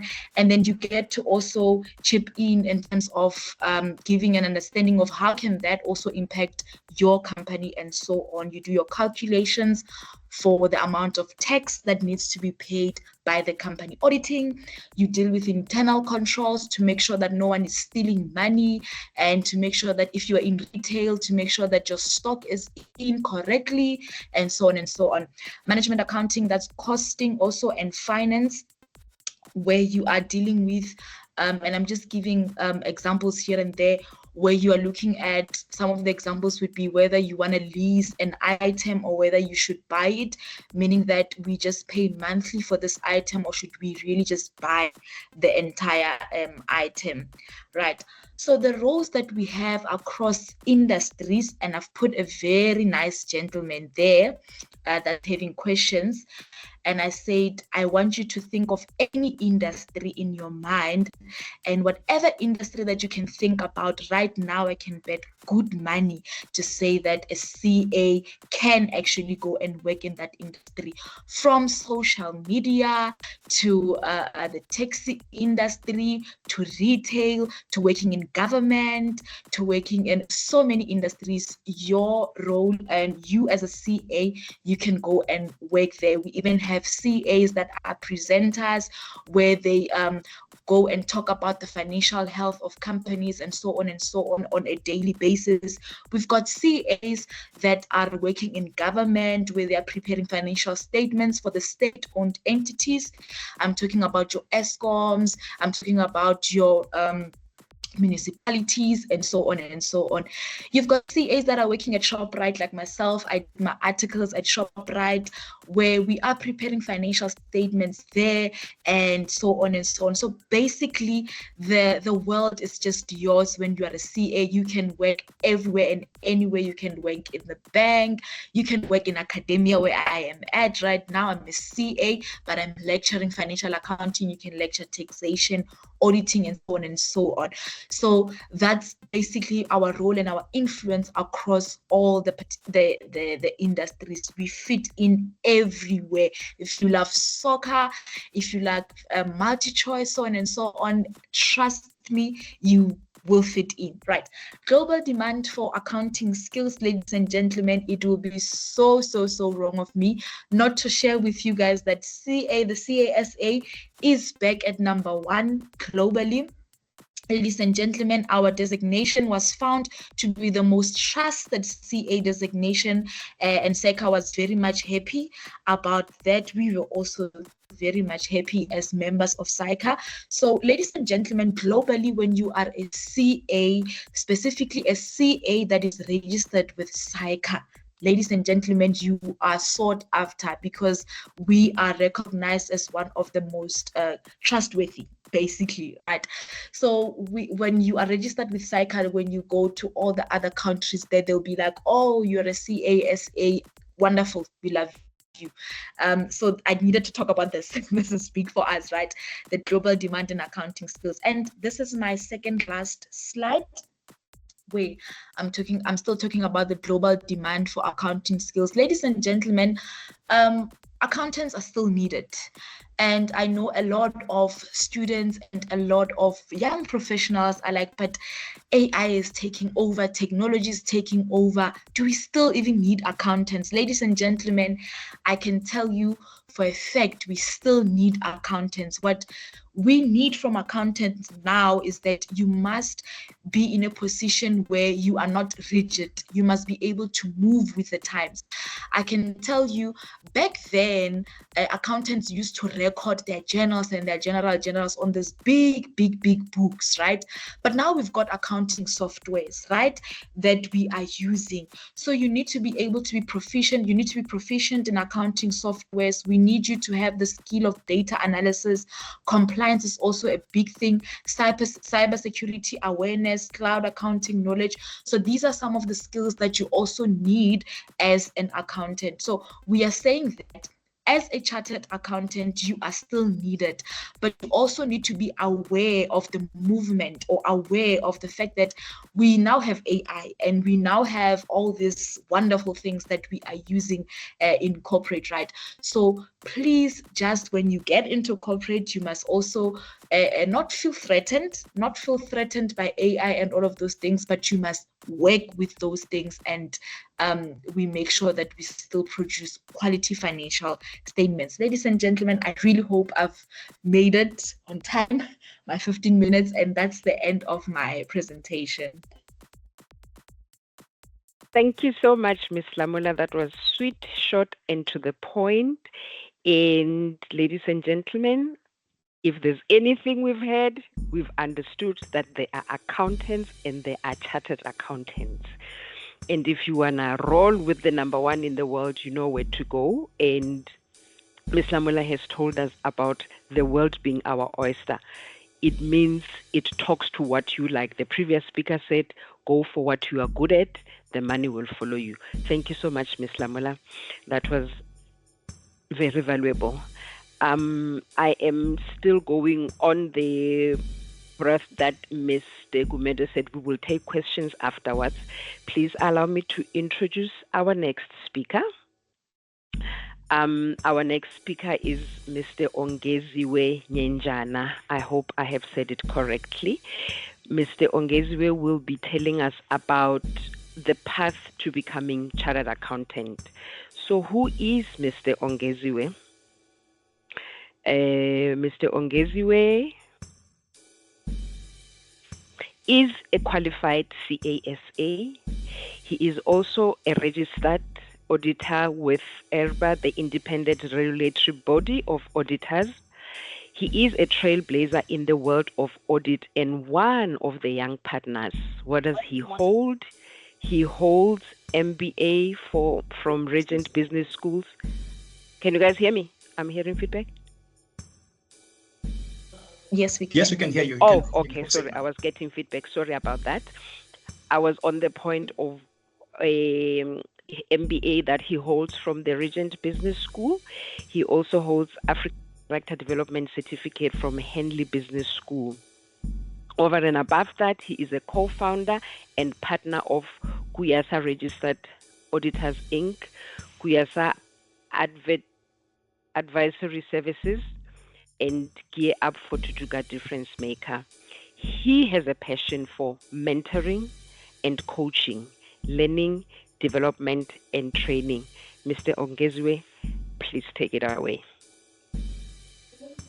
Thank you so much, LK. I appreciate it. Just my camera. I hope, colleagues, I am visible. Am I perfectly audible, LK? Perfect. You are audible. You are visible. Thank you. Awesome. I just want to share a 1-minute video just to take exactly from where Linky was, and I think it's just gonna summate it nice before I go and speak about the roadmap and some of the challenges that you're likely to experience in varsity. I just, besides the point, I'm excited throughout the call to be hearing of so many vets from our actuarial colleagues. I'm also I studied throughout my undergrad and postgrad. So yeah, I still have that bit in me. So I was excited when I was coming across many of us out here. Having that said, LK, are you able to see my projection? There's a nice short 1 minute video I just wanted to share with the guys first. For now, we can still see only you. We haven't seen. Yes, now your project. Yeah, yes, we can see your screen. I tested this. I hope it doesn't let me down. Let me No, play it has not. We can see it. I want to play the video for the guys. Then I think it's just going to sum it up nice. And then I'll talk about the roadmap. No problem. We can see it. Thank you. Entrepreneur, the chartered accountancy profession is your gateway to entering these exciting and challenging careers. Companies rely on CA's disciplined, insightful approach to business and their strong analytical skills to make business decisions that help their companies grow. CAs account for or explain financial transactions. This means you have to be good with numbers, as you'll spend your days documenting, describing, and explaining where money has come from and gone to, working out how well a company is doing and helping them plan for their future successes. They are highly valuable assets who are knowledgeable in a wide range of essential business aspects, including auditing, mergers and acquisitions, taxation, risk assessment, and management in general. You'll find CAs working in all fields of business and in various contexts, from public practice to the private sector, as well as government institutions. So how do you become a CA? It takes 5 steps. When picking your subjects, make the right choice. Take maths, not maths literacy, and achieve a level 5 pass or more in grade 12. Go to the right university. Study a BCom undergraduate and postgraduate degree at a university accredited by SAICA. After university, enter a 3-year training program with a SAICA accredited training office to gain real-life, on-the-job work experience. Study for and pass 2 qualifying exams: the initial test of competence, or ITC, and the assessment of professional competence, or APC. Once you've passed your exams and finished your training contract, register with SAICA to become a CA. It's a 7-year process, but it's worth it. Awesome. I hope colleagues that landed the message a bit shorter and more clearer than I would have, and my colleague Linky. All right. Let me know, LK, if the projection is visible from my end again, and confirm my audibility. I thank you. I just had to rub it in once more in terms of us being the number 1 designation. And guys, I am enjoying being a CA. I love it. It has been a tough, I won't lie to you. It's nice now and I'm enjoying it now, but the road to it, which I'll take you through, has been hell of a ride, but also preparing me for what I call nice today. So I think Linky did share what a CA does. I'm not going to touch on that, but I'm just going to reiterate the reasons why you should go ahead and possibly explore this designation. One big thing is that it's an internationally recognized career. Once you have it, you can go anywhere in the world, and practicing actually or obtaining your designation in South Africa with the best internationally in the whole world globally. So if you hold our designation in South Africa, you highly regarded. And I think Linky did say that everyone wants to work with you, everyone wants to be part of you, and everyone wants to basically experience this sort of intelligence that the public sees us as. So another thing is, when you take this designation, it's really contributing to making South Africa a better place, hey, through a number of ways. And I'll tell you, currently I'm running Comrades next month, Comrades Marathon, to raise funds for Thuthuka. I think LK will touch on the bursary fund which I hope is Thuthuka at the end of the session. I'm running comrades and I'm trying to make a difference and raise money for us to be able to find needing students that will basically add into our CASA numbers. So that's part of the things that it does. And I mean, Linky did say it earlier, you'll hold prestigious position in both private and public sector. There's no limit in where you sit, where you go internationally. And I want to keep re-emphasizing internationally. I'm not talking South Africa, I'm talking the world at large. We have CAs practicing in UK, we have CAs practicing in Australia, like all over the world. So that's why, guys, and that's what I want to draw your attention to, why this designation, right? The next part I want to take you through is really the roadmap now, the specifics in terms of how do you actually get to this designation. I know at first I said I'm enjoying it, but now I'm going to show you the hell in inverted commas when you have to go through varsity with it. And I think the key thing I want to drive, and our actuarial colleagues have throughout this session, which I appreciated, it's not easy. I will not lie to you. Whatever is worth having is not easy, right? And I'm not scaring you, but I'm preparing you mentally to understand that if something is worth having, it's definitely going to require a lot of commitment, a lot of sacrifice from you, right? What you see in front of your screen is really a roadmap on how you become a CASA. The abbreviations meaning Chartered Accountant, South Africa, the designation, right? Now, if you look at my roadmap, it has the top left corner, it says start here. I want you to focus from there and follow down through the document with me. So the first block, it says you must apply to study a BCom or equivalent degree at a SAICA accredited university. Look, if I'd give you examples of university, you know which university I'll start with. But there's WITS, there's UCT, there's UP, there's UJ, there's University of Limpopo.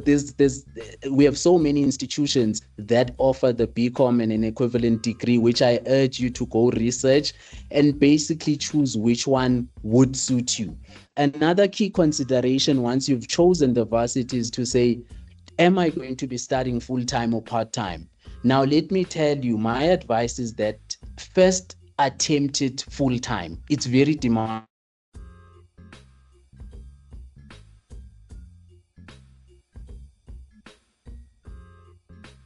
Work out and.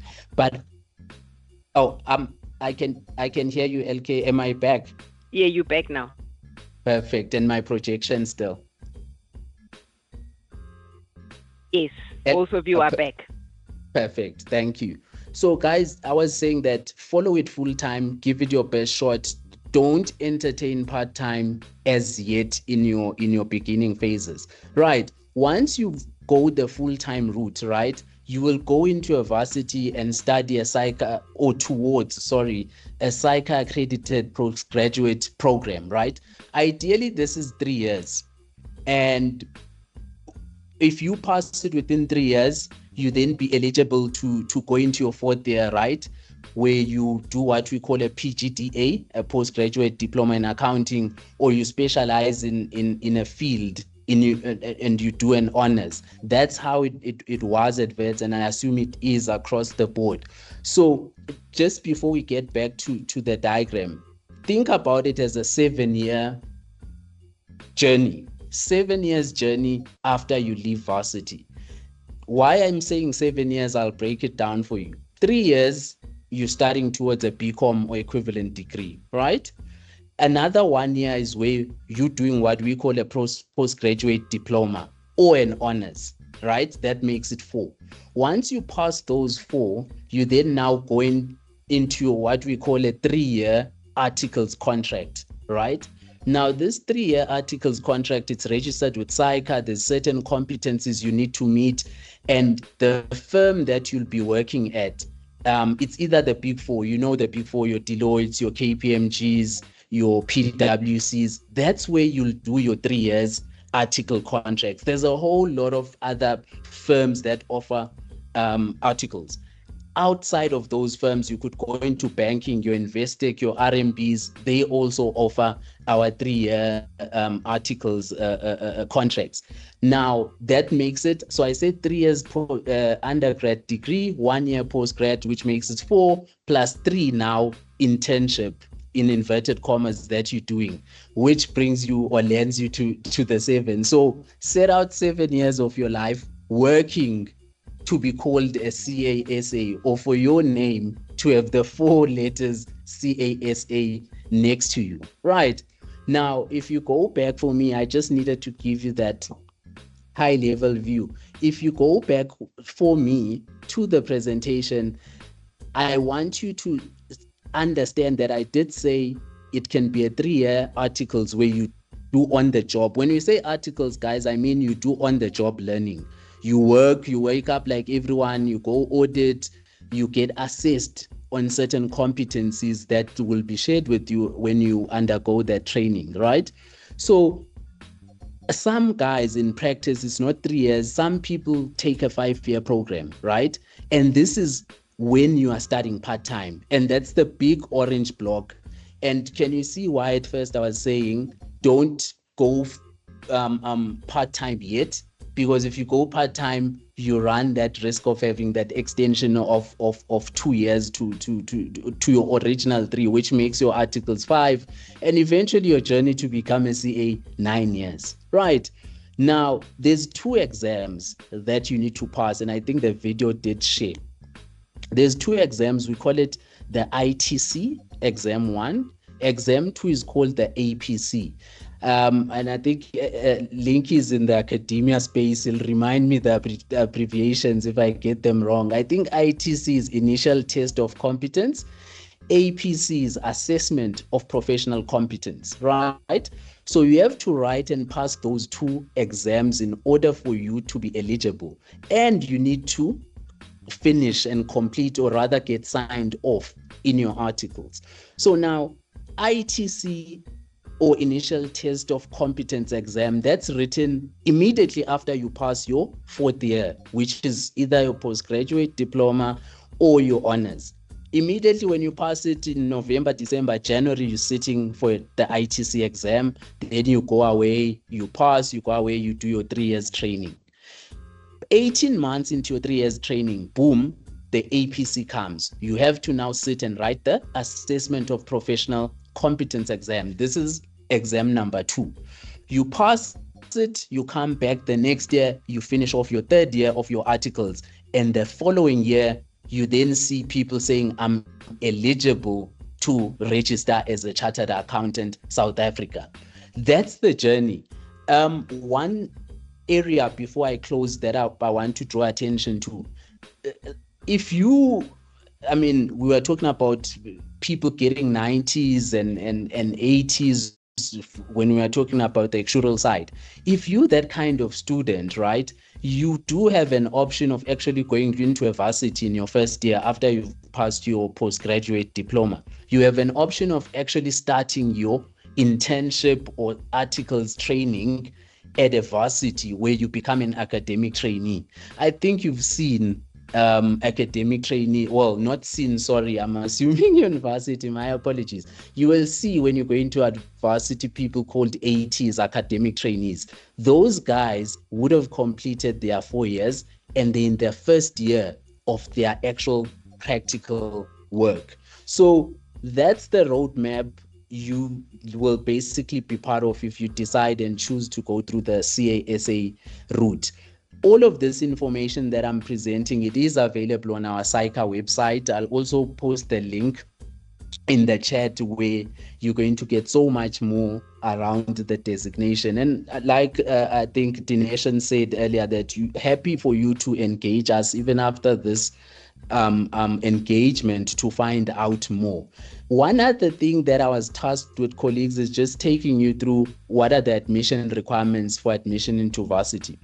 The video and I did mention you're going to need at least and English level 5, I think that's a 60%. Again, mathematics. And I'm drawing attention, colleagues, not mathematical literacy. And I think the video did allude to that. Not mathematical literacy. I'll call it the full-blown mathematics that you need to have. And that's the nice, and I think the whole conversation, if you didn't get anything today, just understand that to be sitting here and wanting either of these two designations, you need maths. I think if there's a key, if you miss anything, just remember that you need mathematics for either of these two designations and qualifications that we're speaking. But look here, guys, interesting point on the last bullet, right? You don't have to have done any accounting right now where you are in your lives to actually qualify to study as a CSA. All you need is pure mathematics and not maths literacy. I've had friends that have done physics, biology, but they did maths and they changed first year and decided to follow the CASA stream, and they are CAs today. So don't hear perception or people saying, you cannot now be a CA because you didn't study accounting. That gets bridged quickly when you enter varsity, right? Then lastly, guys, I did say it's a very challenging designation. I know, and I cannot stress this enough. I think that the actuarial colleagues mentioned and kept alluding to this. It requires a lot of hard work. You need to sacrifice the parties, some weddings you won't go to. That's the level of commitment that you need and sacrifice. And you just need to be mentally tough. At some point during varsity, the course wants to break you, but you need to remain resilient. Get mentors, speak to people like us that have gone through the route to guide you so that you don't suffer like we did because we didn't speak to anyone.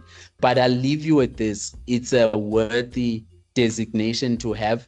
I'm enjoying it. I change careers. It depends what career I feel like following tomorrow. Then I can go there. That's the nice part of it. It's quite an enjoyable designation. And I mean, everywhere you go, you introduce yourself and you say you're a CA, then you get better treatment, not in a bad way, and not to say you're better than anyone, but it's just a cherry on top. Thank you. I think that's what I had for you today. We will take questions through you, Chair. Thank you. Thank you so much, Ongezwe. I'm tempted to go with you and Linky everywhere I go. I think you have contextualized it so nicely. I can see we've run out of time, so I will not take too much of my time. I was also supposed to talk to you guys about the Thuthuka Bursary Fund. I have posted the link in the chat, but Thuthuka Bursary Fund, it is open now. You need a level 5 maths and level 5 English to be able to apply for it. You're going to need your grade 11 result report, final grade 11 to apply for it. You apply online. The website address is thuthukabursarifund.co.za. Please follow all the prompts there. All the information is there. I've also posted the link in here. Please also note that you need to apply to a Thuthuka Bursary Fund university. There are universities that are SAICA accredited, and there are those ones where you can use the Thuthuka Bursary at. When you are on the website, we have listed those universities. I've also given you the link. Please make sure that you apply. If you want to use the Thuthuka Bursary Fund, you check which universities that. Thank you so much, everyone. To, please may I hand back over to you? Thank you, LK. Thank you very much. You didn't do better than me. You didn't do better than me. I'm always the best still. Right, thank you, LK. Thank you very much. Colleagues, ladies and gentlemen, we've heard from very brilliant minds from both professions. And if your head is full of numbers now, if your head is full of formulas, career paths, and maybe a few dreams, that's a good sign. That's a very good sign. Now it's time for you to speak. We know we are now beyond our time limit, but let's allow you to speak. We will take 2 questions from the actuarial science side and 2 questions from the chartered accountancy side. Quickly. Can be a question about subject choices, university life, maybe which profession drinks more coffee. We will answer. We will try and answer. Our professionals will try and answer. We will take spoken questions. We will take spoken questions. Lwezi Kumalo, please shoot quickly. Good afternoon. This is a question towards actuarial science. I wanted to ask, are there any other programs like this webinar for high school students?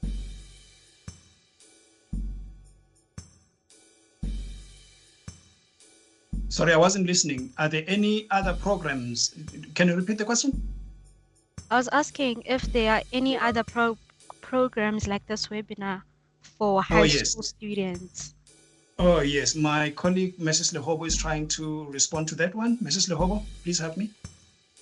Yes, good afternoon to everybody who's on the platform. Thank you, Mr. Mto.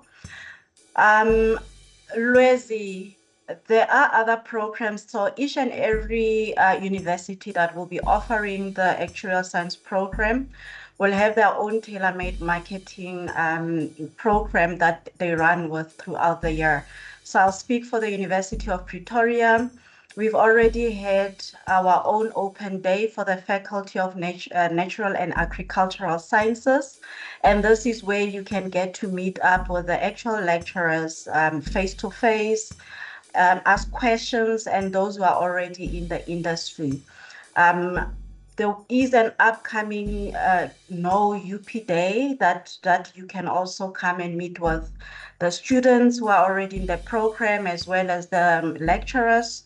So if you want to understand more about the content or rather the curriculum that is offered at UP, you'll be able to do so. So I would like to believe that the same would happen at the university, at Wits University, as well as the University of Cape Town.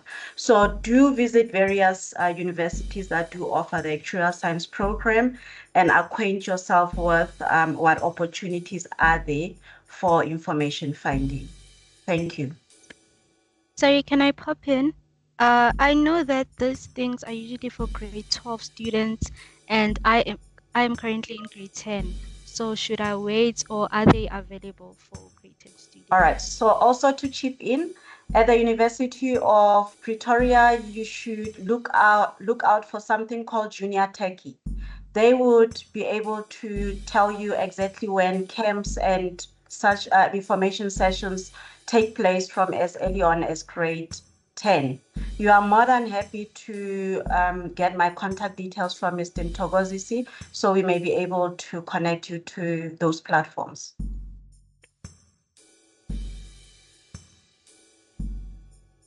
Yes. You may send me a message. Can I please announce my WhatsApp number? WhatsApp in bold capital letters underlined. WhatsApp only. 078 311 3785. I'm going to post it here. Okay.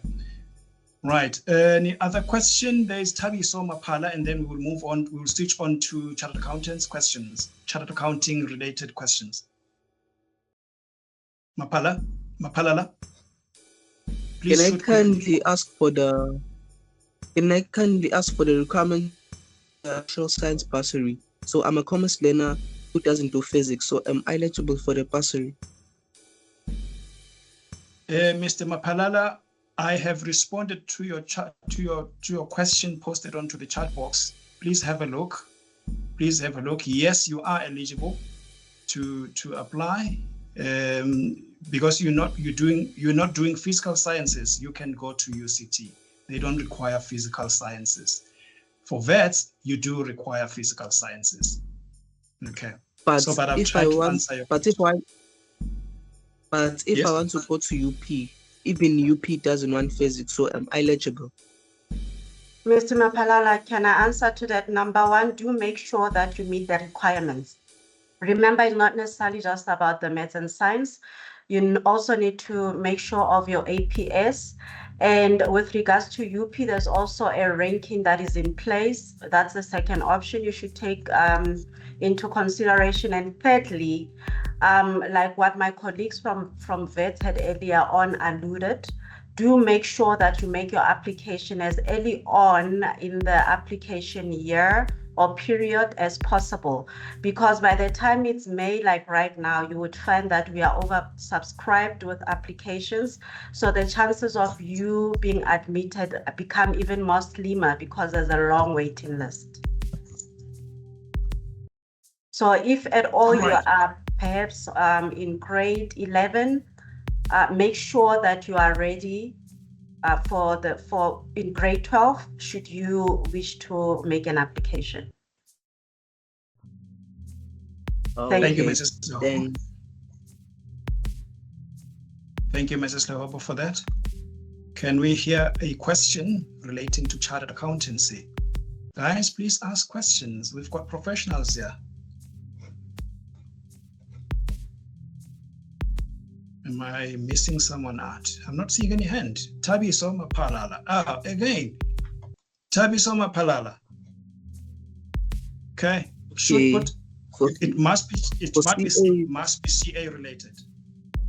Yes, it's CA. So for CAs, what's the life after the 3-year internship? So do you get retained by the company or you go find yourself a job after the 3-year training program?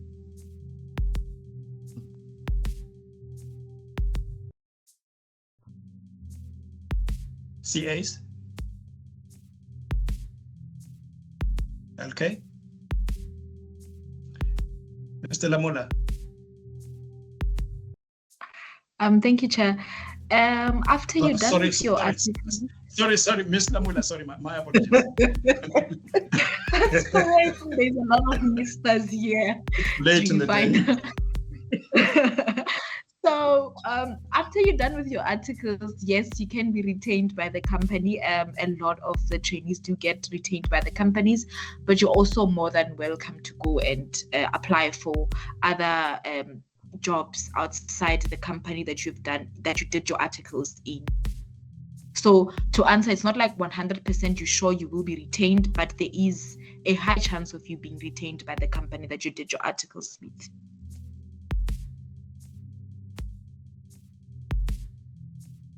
Okay. Happy? Any other second question so that we can balance the formula? Who's speaking? Did I hear a voice? No. Can we have one last question, CA related question, please? And then we can close.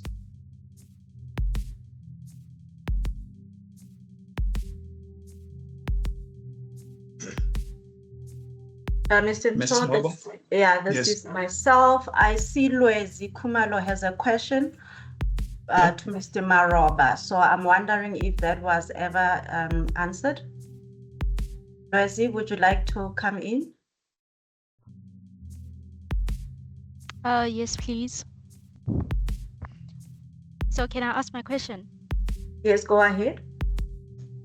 I've always wanted to do a psychology, and I heard that you could do by behavioral economics. So I heard that he did that, or did I hear incorrectly?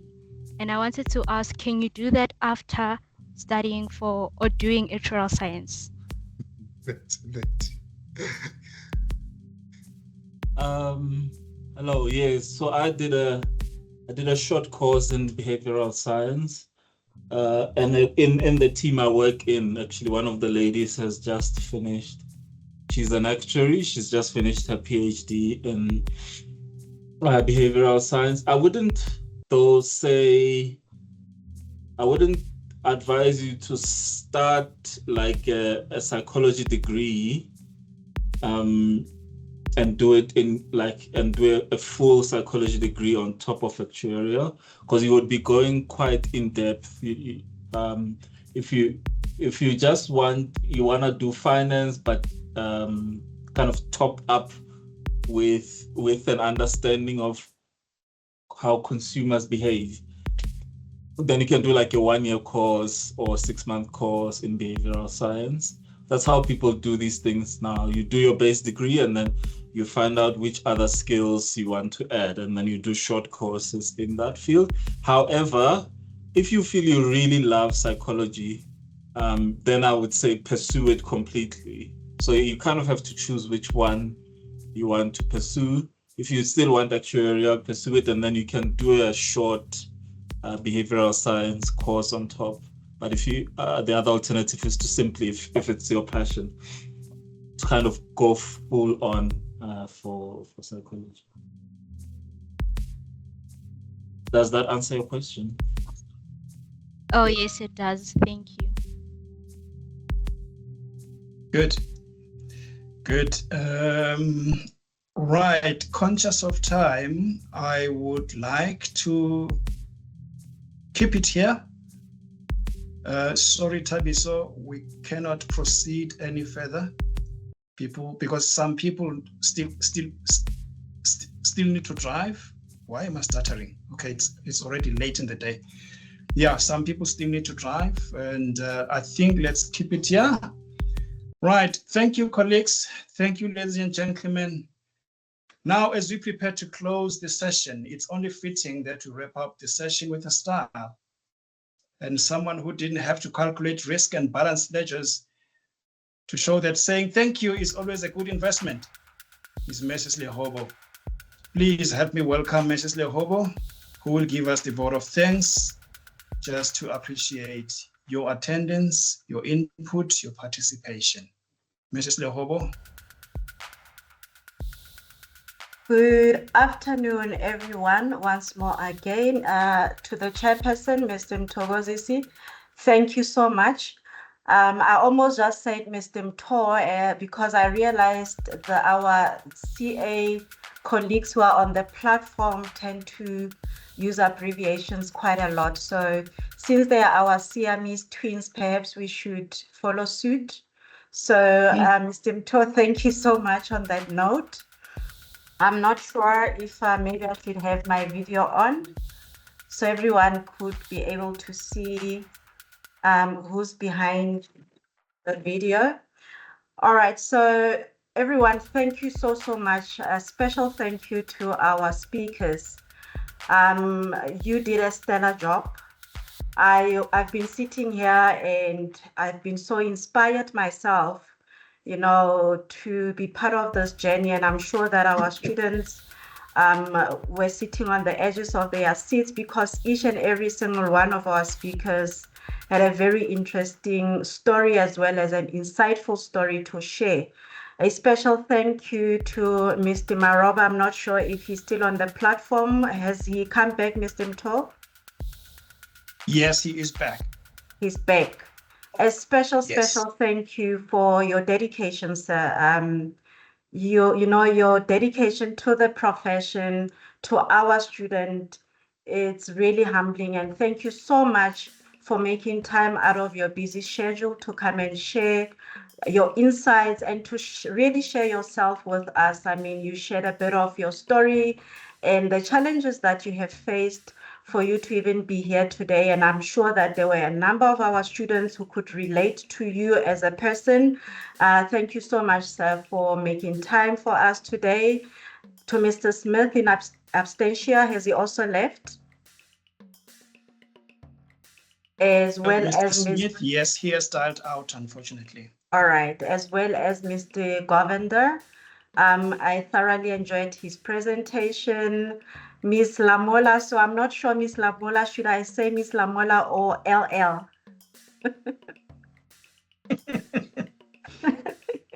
Thank you so much. It's so lovely to have a sneak peek into, you know, the CA profession and understand what you do on a daily basis. I wish that one of the days you can also come and visit us on campus, especially with our actuarial science students. There's a module that they do here at UP. It's called financial management. It gives all of us gray hair. So perhaps one day you can come and give us some insight just as how you've done today. Our SCOCO, Mr. ON. The information you shared is out of this world. I could feel, I could really understand in detail what the journey has been with regards to qualifying as a CA. You made it so easy to understand, truly, truly from the bottom of our hearts. I'm sure even with our student participant or learners. Thank you so much for sharing your journeys, your challenges, and your victories. And most importantly, for reminding us that excellence is not a destination, but it's a journey made up of daily choices. Just as you have shared with us, now we understand how you've gotten to be where you are at, and we are better informed to be able to know what choices we will make in the future. As mentioned, a big hug and thank you to our Siamese twins, the South African Institute of Chartered Accountant, Mayor LK. It's interesting. I never knew that one day I will say Siamese twins, but it is so lovely for you to have partnered with us and for organizing this beautiful event together with us. A big thank you to you, and I hope that this is only the beginning, that there'll be many more to follow where we will partner and share on this information in the future. Our SAADP team, thank you so much for your presence today, as well as your dedication to the journey and to always spreading the gospel in both the actuarial science career as well as with the chartered account career to our learners. Thank you so much for your dedication, your time, and I know at times sleepless nights. But most importantly, for making sure that this webinar becomes a reality today. A very special thank you to all our learners on the platform. Guys, thank you so much for availing yourselves, your eagerness, your curiosity to what we had for you to offer. And I know that Mr. Naidu earlier on said that he's here with his brother. So that tells me that perhaps with some of you, you could be sitting there with your educators as well as your parents and some of your family members. So thank you so much. There's a saying that it takes a village to grow a child. So it shows that with this journey, it's not just a journey of just our learners, there's all other parties that are involved. And for any other special guests that have joined us on this webinar this afternoon, thank you so much for sharing your presence with us as well as your energies. To our learners, a last word of encouragement. We would like to say all of the best for your upcoming exams. And we hope that today was an inspiration that will give you a reason to, to step up one step higher as you enter into exams this coming mid-year exams.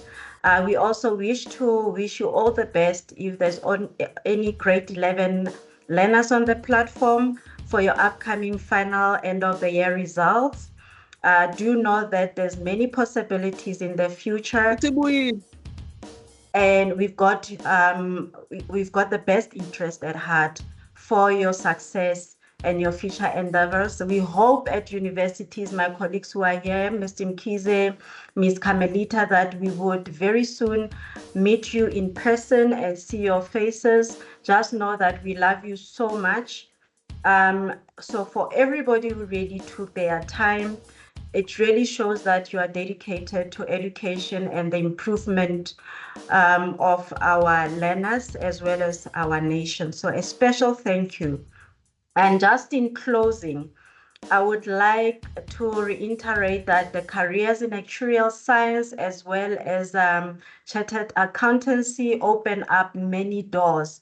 So you cannot go any wrong if you make the correct choice. However, do remember that a lot of hard work, dedication, and believe in yourself will still be required for you to make it out there and follow the likes of our Mr. ON and Miss LL.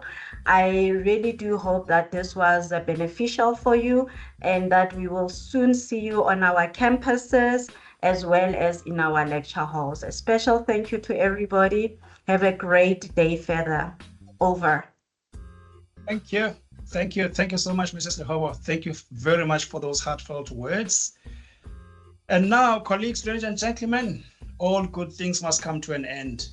Even the webinars that are packed with brain power. It's time for us to say goodbye. And to all the speakers, thank you for showing us that maths isn't just scary, but it's just misunderstood. And all the attendees, thank you for your energy, your questions, and for staying with us right to the end. And as we log off, we kindly ask everyone, yes, everyone, including the speakers, to gracefully exit the virtual stage. And to all the learners joining us today, may your calculators be kind, your answers accurate, and your June exams go better than you expected. Well, good luck. Keep dreaming. And remember, greatness begins with showing up, just like you did today. Goodbye and take care. Thank you so much. Bye-bye, everyone.